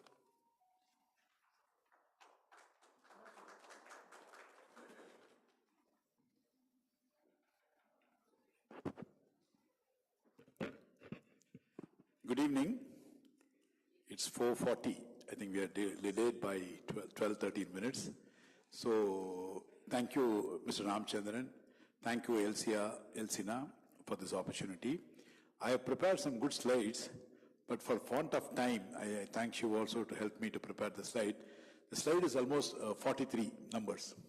So there's no point in putting the slides here. If you want, the data can be taken from him later. So I will set a context and also give some information to all of you, which is useful. So I will take about 6-7 minutes maximum. You all know, right, today the buzzword is electronics. I think Mr. Kunjam Krishna, Madam was here. He talked only about all semiconductor electronics, all the companies. 20 years back, in 91 or 30 years back, people talked about only software. In India, everybody talked about software, Infosys, Wipro, TCS. I think the time has come now. We are talking about hardware. I think this was not the case 20, 30 years before. And I'm very, very happy she used Intel, Qualcomm, all the names, whatever she used, Foxconn, everything somehow related into the electronic side. You all know, right, today the digital economy in India is going so well. You all know that the UPI, we do this, no? Your Google Pay or Phone Pay, any UPI you do here. Can you all guess what is the transaction per day is happening in India? As of now, today we are talking, per day 350 million UPI transaction per day. 350 million UPI transaction per day we are all doing in the country, which is the highest in the world now. 350 million, if I convert it into crores, is almost 35 crores per day UPI transaction. So what is need? It needs everything, right? It needs a phone or it needs a laptop. It needs something, a hardware in your hand to do it. Then it has to get connected to a server or a cloud, whatever you call it, has to get connected. So you need telecom infra. Then you need cloud. Then like that, no, the bank, you need to go back to the bank. So if you take the whole system, and this is all happening seamlessly. You can be in Timbuktu, you can be any place, you can transfer to money, anybody in the country at one click, and you know that timing, right? In seconds, the money goes out from your account if you have money in the bank. So the condition is things have changed really well on electronic side. So we are all in a very, very exciting time. I think we will all be very happy. We are all in these type of time, not 30 years before, not 50 years before, not 50 years later. I think these times are exciting. So all of us sitting in the room, I think, be positive. I think only thing what I advise is, things are really growing. Don't talk about government, country, this support, that support. In spite of all this, we are doing well. So don't ever, I have stopped blaming government. Don't point in blaming government anymore. Because see, with all the road is bad, that is bad, this is bad, that's bad, with all the things which you are talking bad, we're doing well as a country. So let's not worry about which party comes to government, which party is opposite, nothing. I think let's all be clear, we are all industrialists. Good time, we are all here. Focus on our business. Don't worry about others. Focus on our own business. This is my advice. Then on the numbers, they talked about what is today's number on electronics, right? We have been talking to government. I am wearing 2-3 hats. One is I am an executive committee member of Electronic City Industry Association.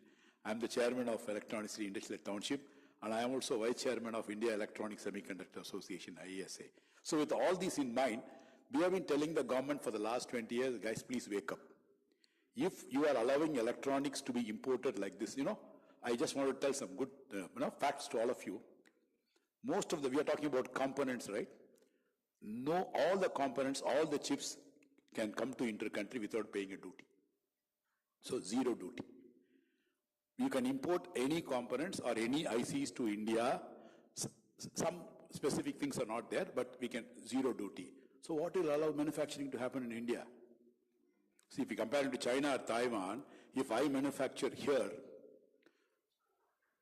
it's going to cost. Then again, it's a volume game. So what is happening is, for whatever may be the reason, you'd call WTA, call XYZ, we allowed zero duty for all the components import as a country. Now we have woken up. The last 5-6 years, we are waking up and saying, okay, right, let's do this, let's do this, let's do this. We are imposing the duty. The issue for India manufacturing not growing is nothing but you get a component at the same price or lesser. If I have to put a factory and manufacture something here, Intel manufacturing a microprocessor in India, the cost is going to be higher than if it manufactures elsewhere. But you are able to get that Intel microprocessor to India duty-free. Why do you manufacture in the country? So that is one. So import duty is zero for 99% of the components. So why do I manufacture here? That's number one. Number two, investment in those sectors. So Mr. Prakash talked about 66% companies are services companies, right? So basically service is very simple. No capital, not much capital, only people, right? Human, no capital, high margin. You can make more money. I pay a salary for all these companies have done so well. I pay a salary of 50,000 rupees. I bill it to somebody at 1 lakh. I make 50% gross margin. That's the services model. High margin, then short-term return. Short-term return means if I put money, 100 rupees, the 100 rupees will come back in 2 to 3 years. That's what the software services model. Whereas coming to people like us who are in manufacturing, I think Dr. Madhusudhan will agree with me, high capital, right? To put anywhere in hardware, you have to invest. You need equipment, you need infra, you need power plant, you need this, that, and everything. For example, to put a chip manufacturing unit, fab, you need $5 billion, which is about 40,000 crores.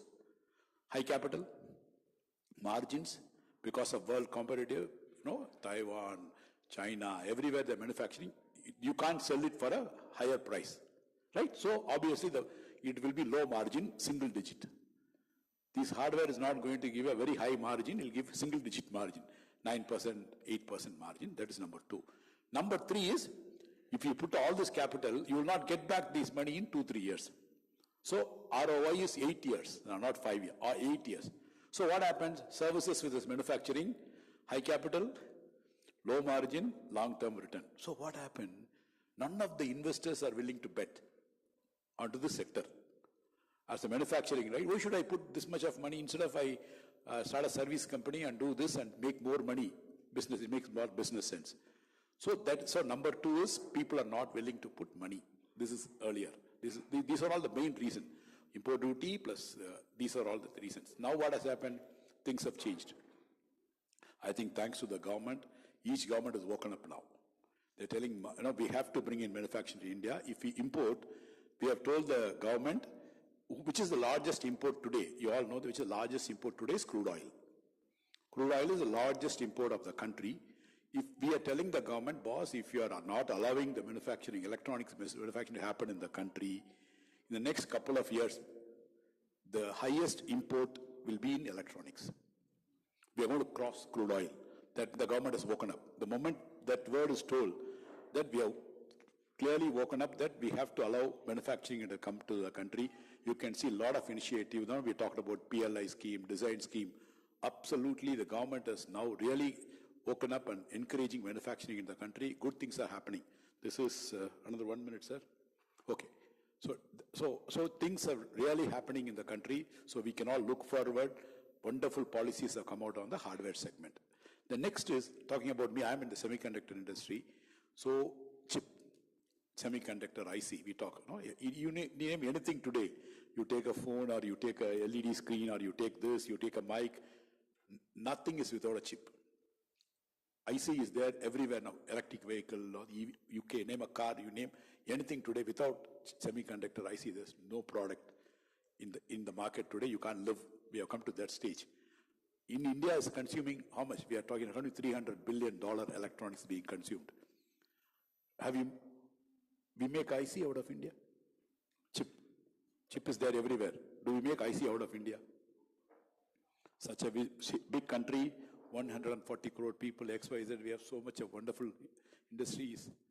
We don't make one chip out of the country.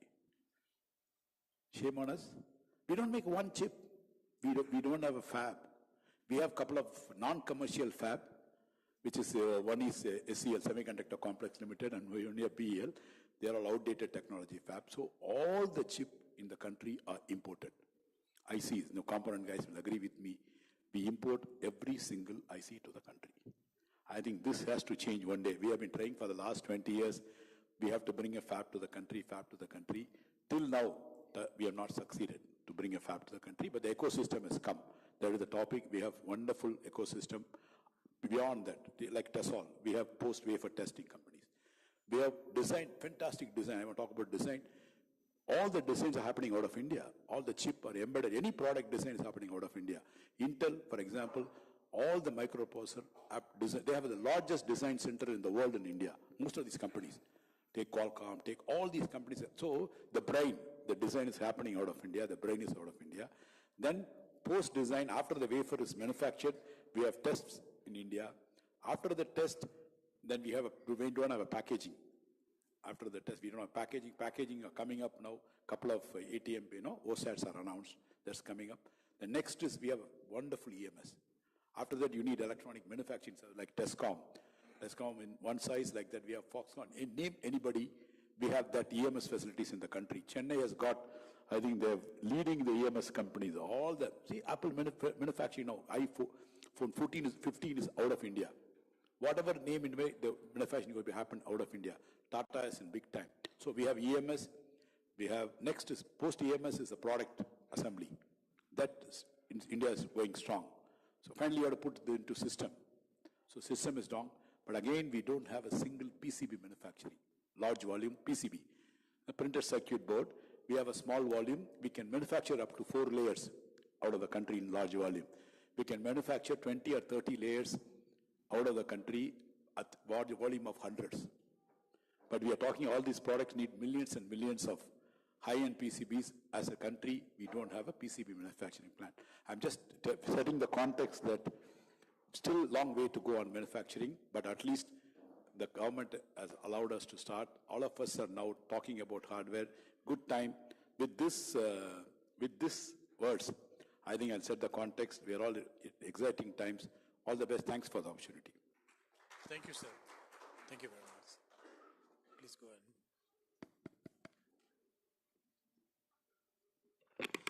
So, good evening. I am in the electronics manufacturing sector for last 24 years. So, I think you heard enough about the industry and at the economy level. So, I would not go with all those things. I will not talk about the macro things to you guys.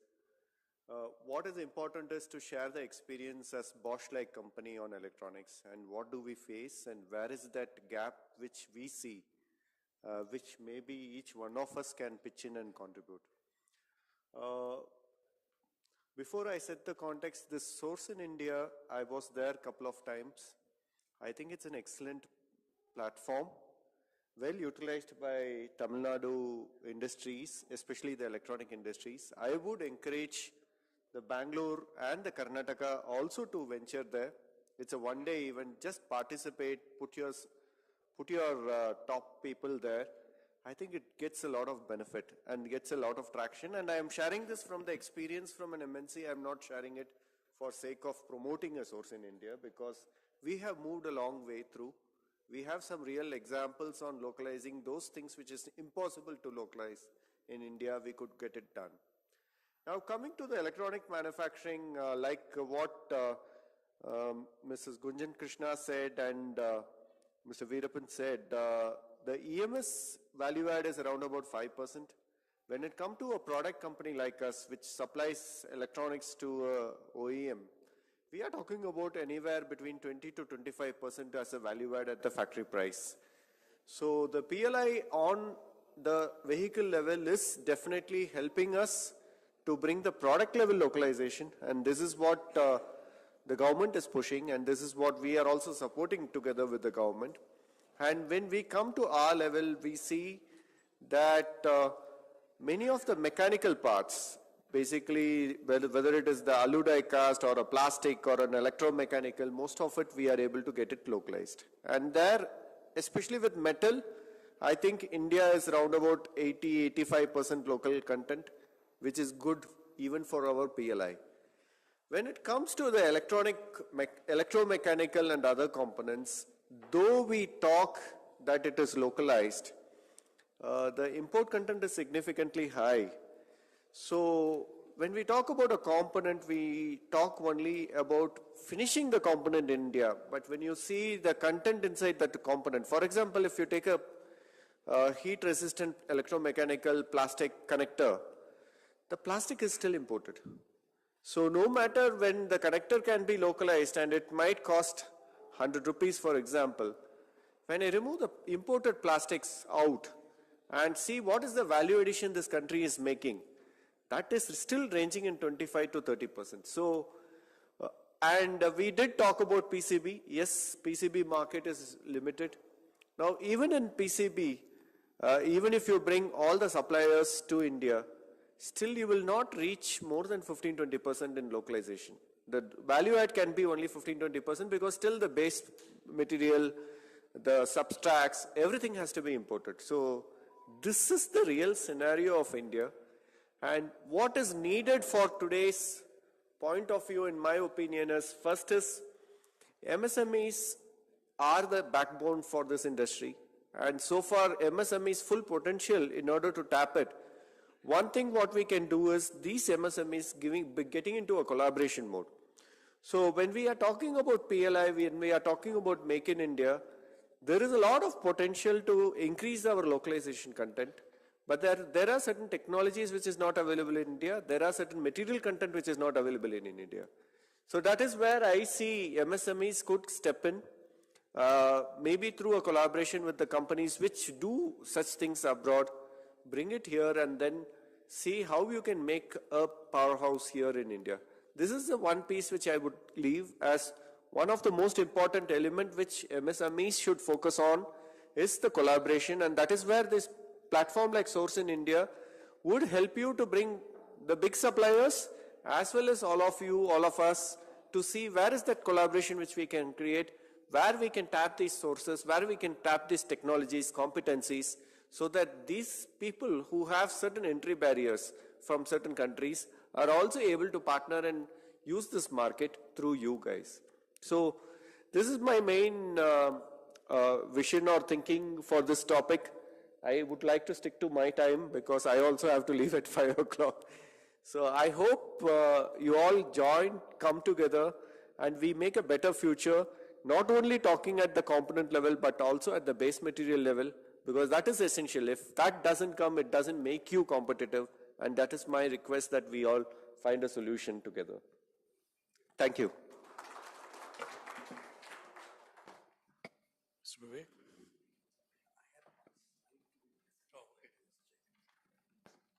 I had one slide to be presented.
Hi, good evening. I'm Vivek. I am from Tejas Networks. Most of the people here are from commercial, so I'm the perpetuator. We do electronic design, and there's a lot of friction between, I'm not talking about geopolitical conflicts. The geopolitical conflict is right here.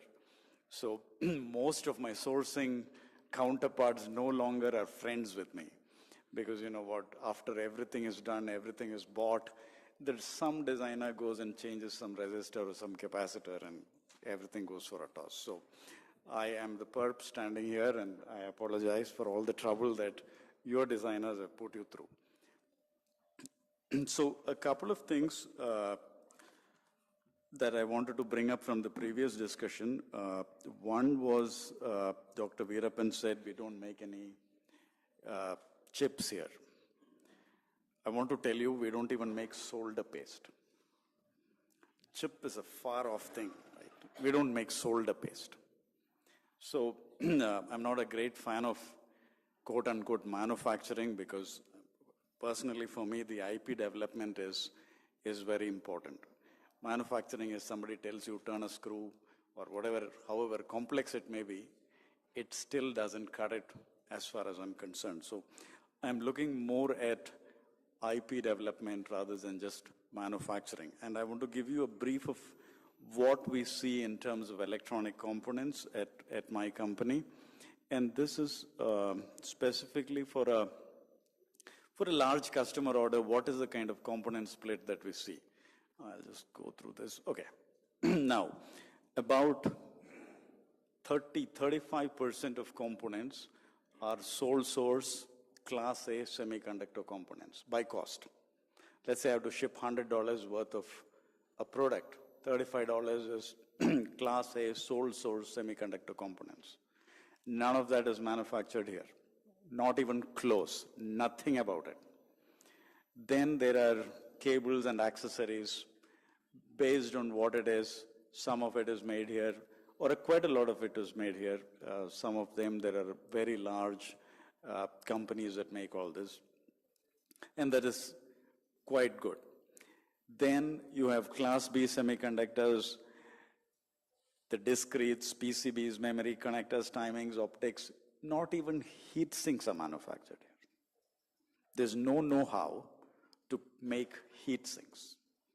For mechanical enclosures, die-cast components that are used as heat sink, the alloy material for us comes from Sweden.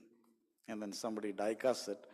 The tool is manufactured in China, brought over here.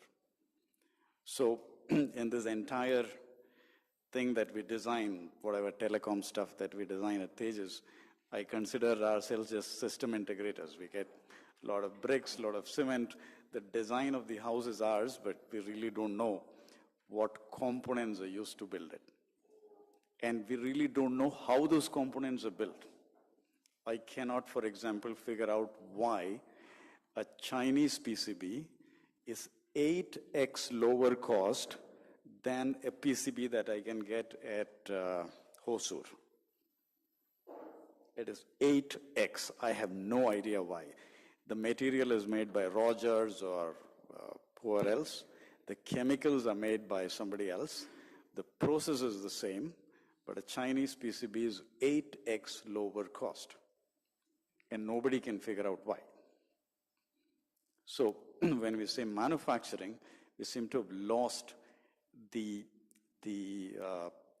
impact of figuring out how a process, or I don't want to say manpower cost, but the process of making it better, cheaper, or even cost efficient, forget better and cheaper, but even cost efficient.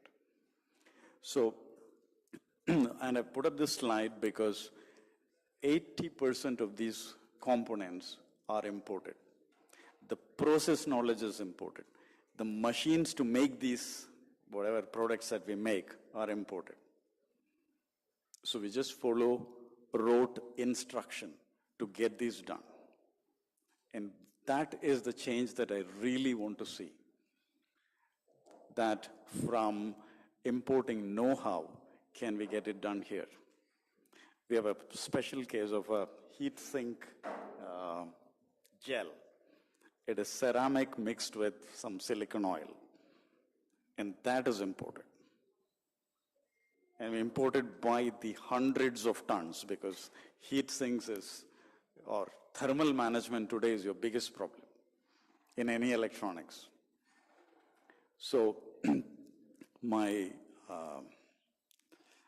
2 cents is that we should start talking about IP development, know-how, and start at probably the lowest end. I want to figure out how to make effective heat sinks, how to make thermal gel for thermal interface material. It's a nice name, phase change material, but we don't know how to make it or how to design it up front. We can't make glues, we can't make tens of thousands of processes and things that are required to make effective electronics.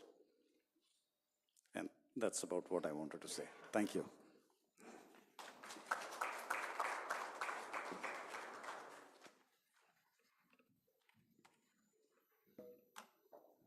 Thank you.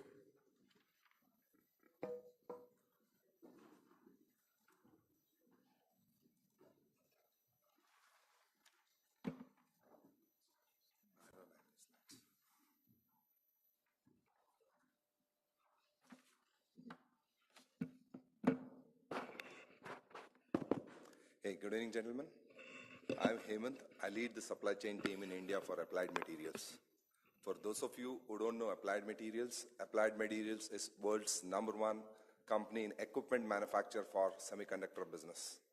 So every component, every display that you see, I am proud to say that Applied Materials is a part of it. So if I take a fab in place, 25% of a fab is filled by Applied Materials machines.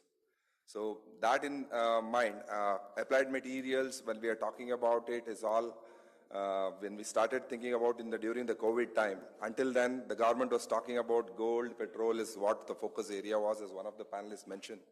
But when COVID hit, all of us realized that things started becoming more and more digital. Then we had everybody started working from home, computers, getting 2 computers, 2 laptops, 3 mobiles. That's when the demand for digital started growing. And that's when we realized that, okay, there's the import business, which is the deficit is because of semiconductors that is there, and majority of the digital world requires chips, and everything is being imported. Your automobiles were shut, aircrafts were down because there is chips not coming from, supplies shut down. So that's when the focus of the entire world shifted towards semiconductor. Now semiconductor had become the new gold or nuclear arsenal. Every country in the world wanted to be self-reliant. That's when India is no different from that. That's when both the state and central government started looking into it and then working with all the industrial partners to understand what is required for it. And that's how this journey started. And now with this, while both the state and central government are walking that extra mile and giving incentives, Applied was present in India doing the design, and every equipment that is manufactured by Applied had some support from the India region. So that's when Applied started looking at seeing that why can't we leverage this? Because this is the same situation when you look back 20 years back where the aerospace or automobile industry started, where there was no expertise. We were all talking about, okay, how can we do this? There was a learning curve going through it.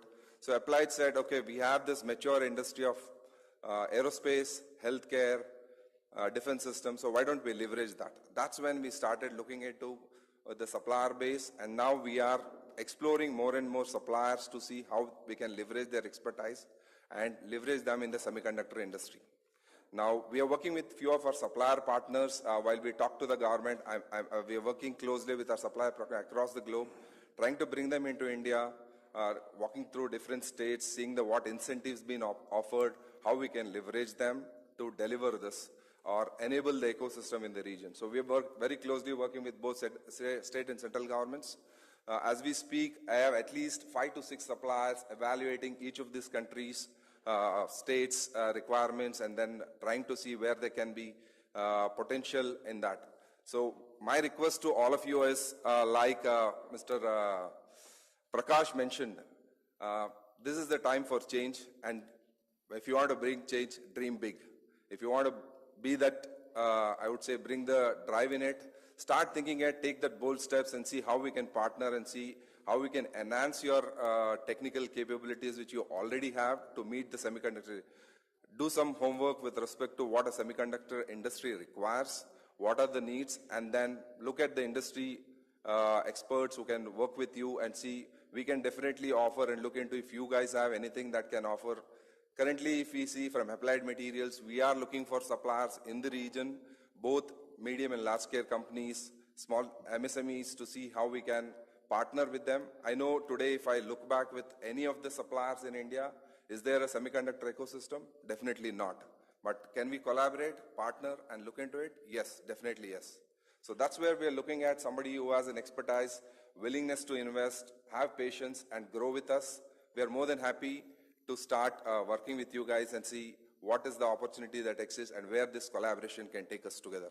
So some of the areas that we are looking could be sensors, OEM components, machining components, then sheet metal parts, frames, as simple as that to all the way up to the high-end technology. But as we start speaking and knowing your capabilities, we can see a host of things that we can leverage from the region. So that's my 2 cents on that. I would not take too much of that. So considering the time, I'm here open to have more discussions as we talk more on the deliberate on this on the panel. Thank you. Thank you. Thanks a lot.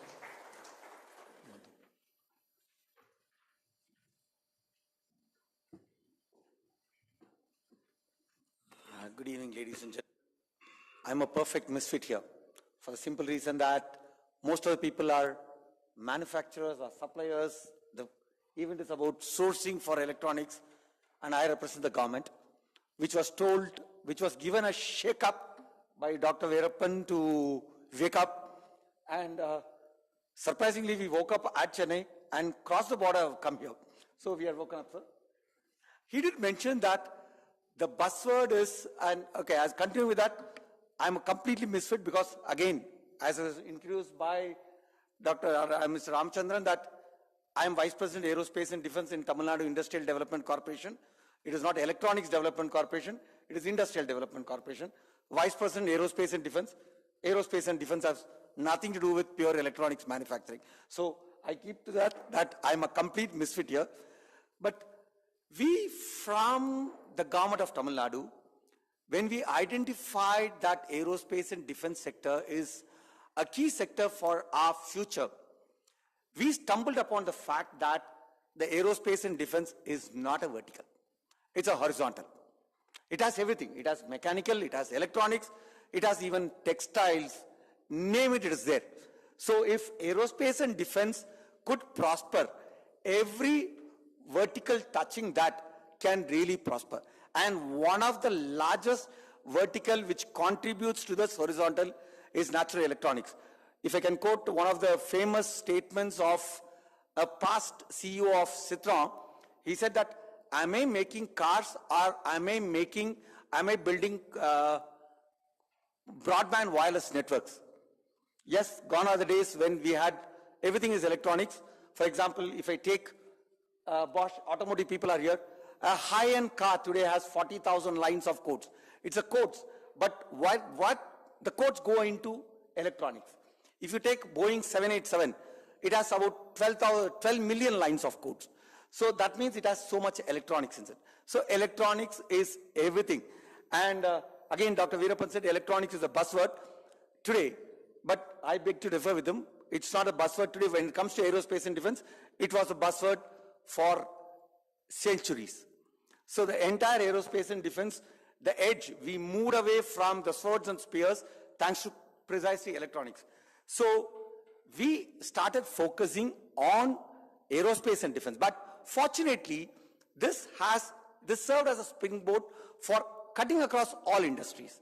For example, as I mentioned just a few moments ago, that we did a study of what is needed to enhance the aerospace and defense ecosystem in the country, in the state particularly. And then we realized that, yes, the MSMEs do not have design tools. There are a lot of things which I mentioned what is lacking. So we, as a state government, cannot look at products, but we started looking at how do we enable industries to make what is needed. And when we started doing that, we realized that they don't have design tools. Once design tools are there, once designs are there, how do you validate the design? How do you simulate the products? Then how do you prototype it? That's cutting across all industries, be it electronics, mechanical, anything. Then how do you test it? How do you certify it? That's where we thought of Mr. Krishnamurthy, who spoke earlier, mentioned about some of the centers of excellence. So we decided to establish few centers of excellence which would provide all these tools, which would also ensure that these are, for example, if I can take the examples of Siemens centers of excellence. So the entire Siemens EDA tools, whatever is needed, is available at Chennai with its spokes which are going to be established all over the state, and one is going to be right at your neighborhood 15 kilometers from here at Hosur. Unfortunately, we are bound by, as a state government entity, we are bound by the notional boundary of state, so we cannot cross over to this side, so it would be there. So these tools would enable people to have the right design, to come up with the right prototypes. Then he mentioned about the testing centers. We are trying to set up testing centers all across state which can finally be, the design validation, the actual testing of components could be done. And so this would ensure that his requirement of having to have something like, how do you reduce the 8x cost to something like 2x? Probably these would reduce by 1x. The rest 7 could be handled by others. Then not only that, we have a problem here. We see that there are a lot of suppliers, MSME, each one supplying a small component. In case you take an electronic component, there are plenty of components which go into that. So that means the task of integrating it and making it work lies on the system integrator, like Tejas Networks. So we tried out a scheme in Tamil Nadu with heavy vehicles factory, which is a huge, it's a manufacturer of tanks. They had a model wherein they acquired components from multiple people. So even if one component failed, the tank doesn't roll out. So we started a scheme wherein we tried to do a clusterization of industries wherein one could lead, and these clusters could move from component level manufacturing to subsystem manufacturing, which means the larger sourcing people need not interact with, let's say, 20, 30. They can interact with one person. And this lead supplier would interact with 20 people. So by increasing the number of tires, this becomes less problematic for the larger players. So these are some things which we are implementing in the aerospace and defense domain, which, as I said, cuts across the entire spectrum of industries. And we would be, as TIDCO, we would be willing to replicate this for the electronics industry as well. We can give it a try and nothing to lose. If it works, very good. The problems which are highlighted by the previous speakers could be resolved. If it's not resolved, absolutely nothing. Nothing to lose. We are in the same state. So probably I would request the players here, both the larger sourcing people and the suppliers, so that we could even try to work out the heat sinks which are needed. Why not try it out? Why not try to design? We could have a cluster of designing people, manufacturing people, and we as an enabling agency, as I said, we are just an enabling agency, we can do that. And whatever is needed for that, we would not get into manufacturing, we would ensure that whatever support is needed for designing, testing, prototyping, mass manufacturing, we can do all those things. And we, representing the government, we can accommodate some amount of policy changes as well. So with this, we feel that whatever we are experiencing, the changes which have taken place in the aerospace and defense sector in Tamil Nadu in the last couple of years, probably that can be a model to be replicated for the electronics industry in Tamil Nadu as well. So, but Tamil Nadu is not something which is very far away from this electronic city. We are just a stone throw away. So, but as I said, we cannot do it here. We are ready to do it across the border.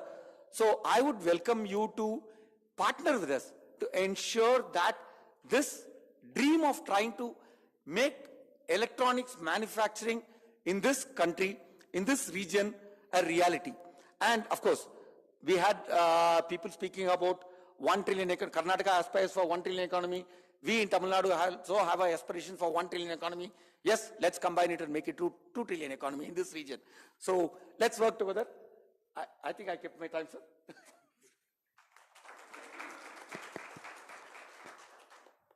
Thank you very much. I think it started out well with Dr. Veerappan being very positive about the changes which have happened and how the government has been helping, and followed with the speakers talking about their specific requirements, partly expressing their frustration in terms of how they are not able to get the right products, right inputs in this place. But all of them have an enormous amount of requirements, and that's an opportunity. Of course, there are definitely problems in terms of we are, compared to China, maybe we are a later entrant, so to build volumes, it's going to take time, and you have to compete with someone with a massive volume. By starting small, it's not that easy. I think these are problems which we will have to face. But, while we are talking a lot about semiconductors, I feel that we should also address the issue of, many people mentioned this issue of things like PCBs, chip components, passives. These are the ones which probably the investments are much less, but they are still important. I think for smaller, medium-sized units, these are ones where the investments could be quite good. But the PLI scheme does not address these industries effectively because, it says 6 times the turnover of the investment. You cannot get it out of PCBs. Probably the best you'll get is one time, I guess. So these are things which the government, and I'm sure Elcia and other associations are talking to the government. I think normally what happens is people who are not fully initiated, for them a cell phone looks very familiar. So it's easy to make policies on cell phones and other visible products. Then what goes in, it's a lot more difficult to go into addressing these. And hopefully a situation now, I think there are people in the central government who are starting to appreciate these. Things will definitely change. I think we are in for good times, and I'm sure all of you will benefit. Again, I invite all of you to ensure that you are coming to Source India, participate, and you'll benefit a lot. As earlier, Mr. Kumar also mentioned that his experience. I would like to throw it open for questions and answers.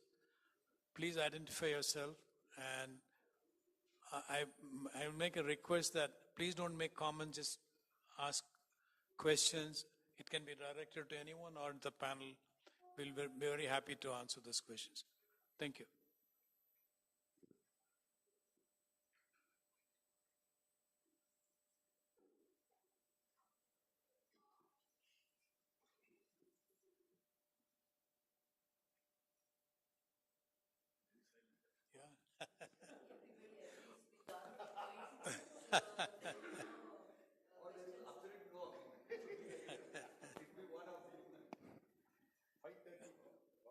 All want to go back, okay.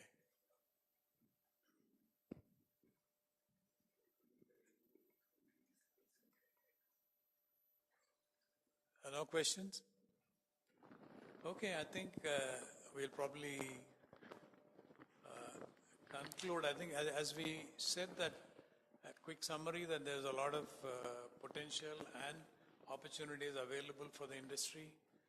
And I think today one major shift, I would say, as Dr. Veerappan also mentioned, that the government's attitude has changed. They want to compete with each of the state governments and they want to work with the industry. Today I was very pleasantly surprised when she said that, when we said in Source India, why don't you have a Karnataka pavilion? The secretary immediately accepted that. That was it's a phenomenal change in terms of how things are done. And, I request all of you to get in touch with her and ensure there is a Karnataka pavilion there. And so as a group, you will get benefited. And I think government's attitude is really changed. The central government is providing a lot of help and state governments will also do. I would make one suggestion that if you can talk to the Karnataka government. See, I think PCB is one probably is completely, I would say, still not in the focus. So in Karnataka, if the state government can step up and provide some extraordinary support. When I see today in Gujarat, Micron got 70% subsidy on capex. Now if Karnataka government decides saying that I will give that equivalent subsidy to PCB and help someone set up a large PCB unit, that would be a very good thing for Karnataka state. So your associations, Elcia and others, maybe you should, make this suggestion to Karnataka government. I think it's getting late, so I wouldn't like to take more time. Thank you very much, and I would grateful to all the panel members for spending the time and giving their suggestions. And thanks all of you, the participants, for being here. And I'm sure this was useful. And there'll be, I presume, more interactions and all of you will benefit. Thank you very much and Jai Hind. So, just to add to what Mr. Ramchandran said, going by Krishnan Madam has just, agreed in principle to participate in Source India. I was just thinking that it will be a great idea if we can have some large companies like from Elcia, joining along with the government of Karnataka to set up a pavilion where we can have the large companies. We have confirmation from the companies like Applied Materials, right, and so on and so forth. Tescom is also participating in Source India. So we can have the companies like Hykel, Ethanol, Bosch, Tejas, coming together at one side, and then the MSMEs of Karnataka is coming together, which probably the Karnataka MSME Association is working on it after this discussion. with the Karnataka. And then we can have a huge 500 square meter of space where we can have, all the bigs and the smalls coming together. Yeah. Thank you. So, yeah, now I request the President Elcia to please come and talk a few words on it. Please. Before our President speaks, I just want to say one word, that when this request from Elcina came up that we need to have this kind of an industrial meet, it was our President who immediately took it up and said that yes, this meet is needed and Elcia should do it. So I really thank him for that on behalf of Elcina. Thank you, gentlemen and ladies. I was initially to be part of the welcome, but it was too early for the Thanksgiving speech. But here I am. I think the name Electronic City conjures up immediately two names. One is Infosys, another is Wipro. And once you encounter Electronic City, you will not miss two people. One is Dr. Veerappan, chairman of Elcita, other is myself. So here I am. I'm sure most of you would have seen the video that was run on Elcia, and which kind of summarizes what we are. Having said that, I will take 2 minutes to quickly introduce you to Elcia, that is Electronic City Association. Anyway, I'm happy to be addressing those of you who are here for now. I will not eat away your time before you leave for home. And like I said, Elcia was a unique organization which had taken up the responsibility of developing Electronic City by managing the infrastructure for over 20 years in the last 32 years of its existence. And in the last 12 years, I would say that Elcia has recharted its identity, redrafted its identity, I should say, and has started focusing more on the businesses, improving, supporting the members, and trying to enable and enhance the businesses of the members, so to say, and also working with Elcita, the township authority, in creating ease of doing business as well as making life easier for the members and more than the 2 lakh people working in Electronic City. By working together with Elcita as well as the government and the members within the fraternity and the neighborhood as well. So we battled odds in creating a cohesive environment for large, medium, small and micro members. Of course, we think that it is a shining example of what can be achieved by vision, courage, initiative, based on strong fundamentals, ethical governance, and based on value system which was put forth to us by our founding fathers, many of them eminent industrialists whom you already know. Like I said, Elcia has constantly reinvented itself to remain relevant to the diverse environment and Electronic City by doing impactful work. Our Elcia Trust supports the neighboring government schools. Elcita ensures good governance in the township, and the cluster is a common facilities center set up especially for the MSMEs, where those who cannot invest in infrastructure by themselves on their shop floors, they can use this facility to create, to co-create or prototyping and those kind of activities. It's a common facility center for the MSMEs, and we call it the Elcia cluster, which works towards the benefit of the MSMEs. The latest endeavor, the Skill Development Center, imparts vocational skills to the underserved while also upskilling and reskilling the manpower of our companies. Large companies, unlike MSMEs, who are mostly self-reliant, post the devastating pandemic in 1920, our members' needs led to establishing a critical support system by Elcia to their aid and laid the path not only for short-term gain but also for long-term growth. Not to be left out, large companies' essential requirements are also being supported by Elcia. Our member support initiatives continue with renewed vigor, and the outreach activities and participating in external programs, of which this event is also a part, I'm sure We will discover synergies to work together and source new avenues of doing businesses with ease. Thank you so much.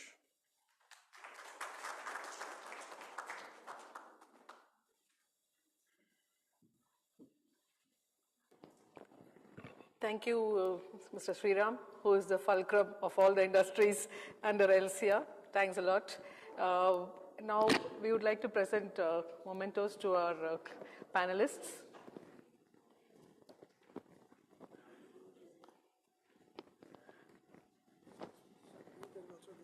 Oh, sure. I will do it. Mr. Sriram can present it. Sir, please. Since you're available, please, to Hemant.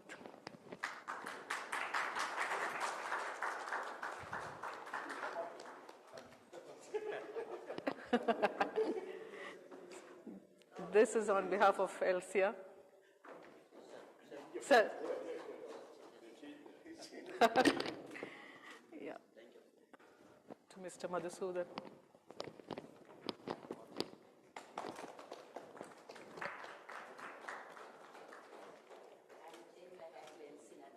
Yes. Oh, yes. Ms. Sujya Sashikaran will present to Dr. Veerappan on behalf of Elsina to Elcia. From Elsina to Elsina, again Ms. Sujya will present to Mr. Ramachandran. This is on behalf of Elcia. Yeah. Yes, yes. Competition, I am okay to take two. Okay. Please. So again, Ms. Sujya will present it. One more. Thank you, Mr. Ramachandran, and thank you, panelists. Yes, one group photo can be done. Yes. Sir, one pic. Sriram, sir.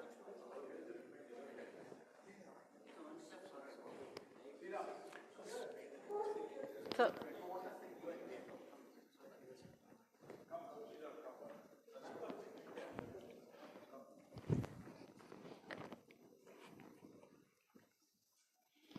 Yeah. Okay. Normally you say close.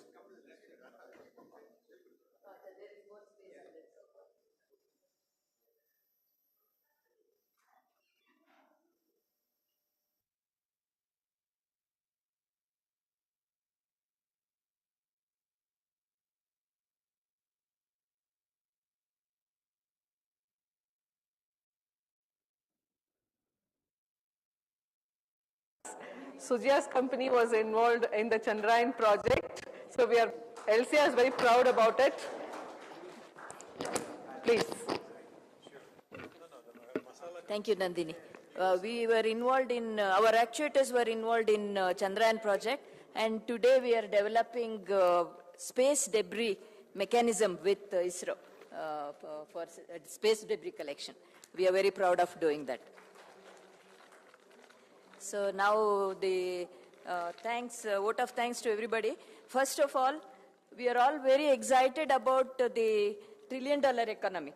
Everybody is talking about $10 trillion from India and $1 trillion from Karnataka, and we are very excited. However, we saw that the panel is sourcing people, everybody are complaining that we don't have technology, we don't have that material, we don't have fab. There are so many things that we are complaining. However, we should take, starting from here in Electronic City, we have the examples of people like Infosys and Wipro and other software companies who never complained about anything, who are today really a benchmark for everything, and I think we should follow their footsteps and stop complaining and see how we can become a $1 trillion economy in Karnataka. And I am very proud to be a part of this whole exercise, Source India and Make in India, be a alternative to China, everything. We are so excited. And Elcia is a very good hub where it has brought together so many entrepreneurs, industries. education institutions, and so many other things. So I will just read out the names now. First of all, the government, Gunjan Krishna, and also from TIDCO, the government people are more entrepreneurial than the entrepreneurs themselves. They want to do everything. You want land? You come, I will give land. They will really give it in 1 minute. Where is Krishnamurthy? From TIDCO. It's a great experience talking to those people. The other day, they invited me to one of the panel discussions, and their industries minister, including our own industries minister, they're all so young, and they're very entrepreneurial. They're not worried about talking about trillions of dollars. We are in today's situation. We should not crib that government doesn't do that. This is not there, and I think we should stop doing all these things. Everybody is interested. Government is interested. Customers are interested. Entrepreneurs are excited. So we should just do it. So I think it is possible for us to go to this $1 trillion as soon as possible. Now, I would like to thank Gunjan Krishna who came, and she also said what the government can do, and Mr. Prakash Belwadi, who aspired us when the moment Source India said, so I said that we should call Prakash Belwadi, who will talk about the $1 trillion economy of Karnataka. He was instrumental in preparing that. I thank him. And Mr. Krishnamurthy from TIDCO, thanks for coming. It was very nice that you said when we wanted to move out, somebody said move out of Electronic City, you said you come to Hosur. I think it is so entrepreneurial, so it is very nice of you to say that. We will come there, and when we run out of space here, and it's becoming very expensive in Electronic City, we will definitely come. And panelists, thanks Mr. Kumar of Bosch, Mr. Vivek of Tejas Networks, then Madhusudan of TIDCO, and Mr. Veerappan, always available for any programs that we want to do it in Elcia, and Mr. Hemant of Applied Materials. And also, sir, thank you very much, Mr. Ramchandran, for being with us and conducting this panel discussion. I would like to thank IITB for giving this hall. It could have accommodated another 200 people. If we had known about this at least one week or a few weeks in advance, because of the short notice, we could bring together this many people. But we are going to spread the news across, and we will be an important participant in your Source India. Thank you. Sure. Then, of course, Elcia President for sponsoring this.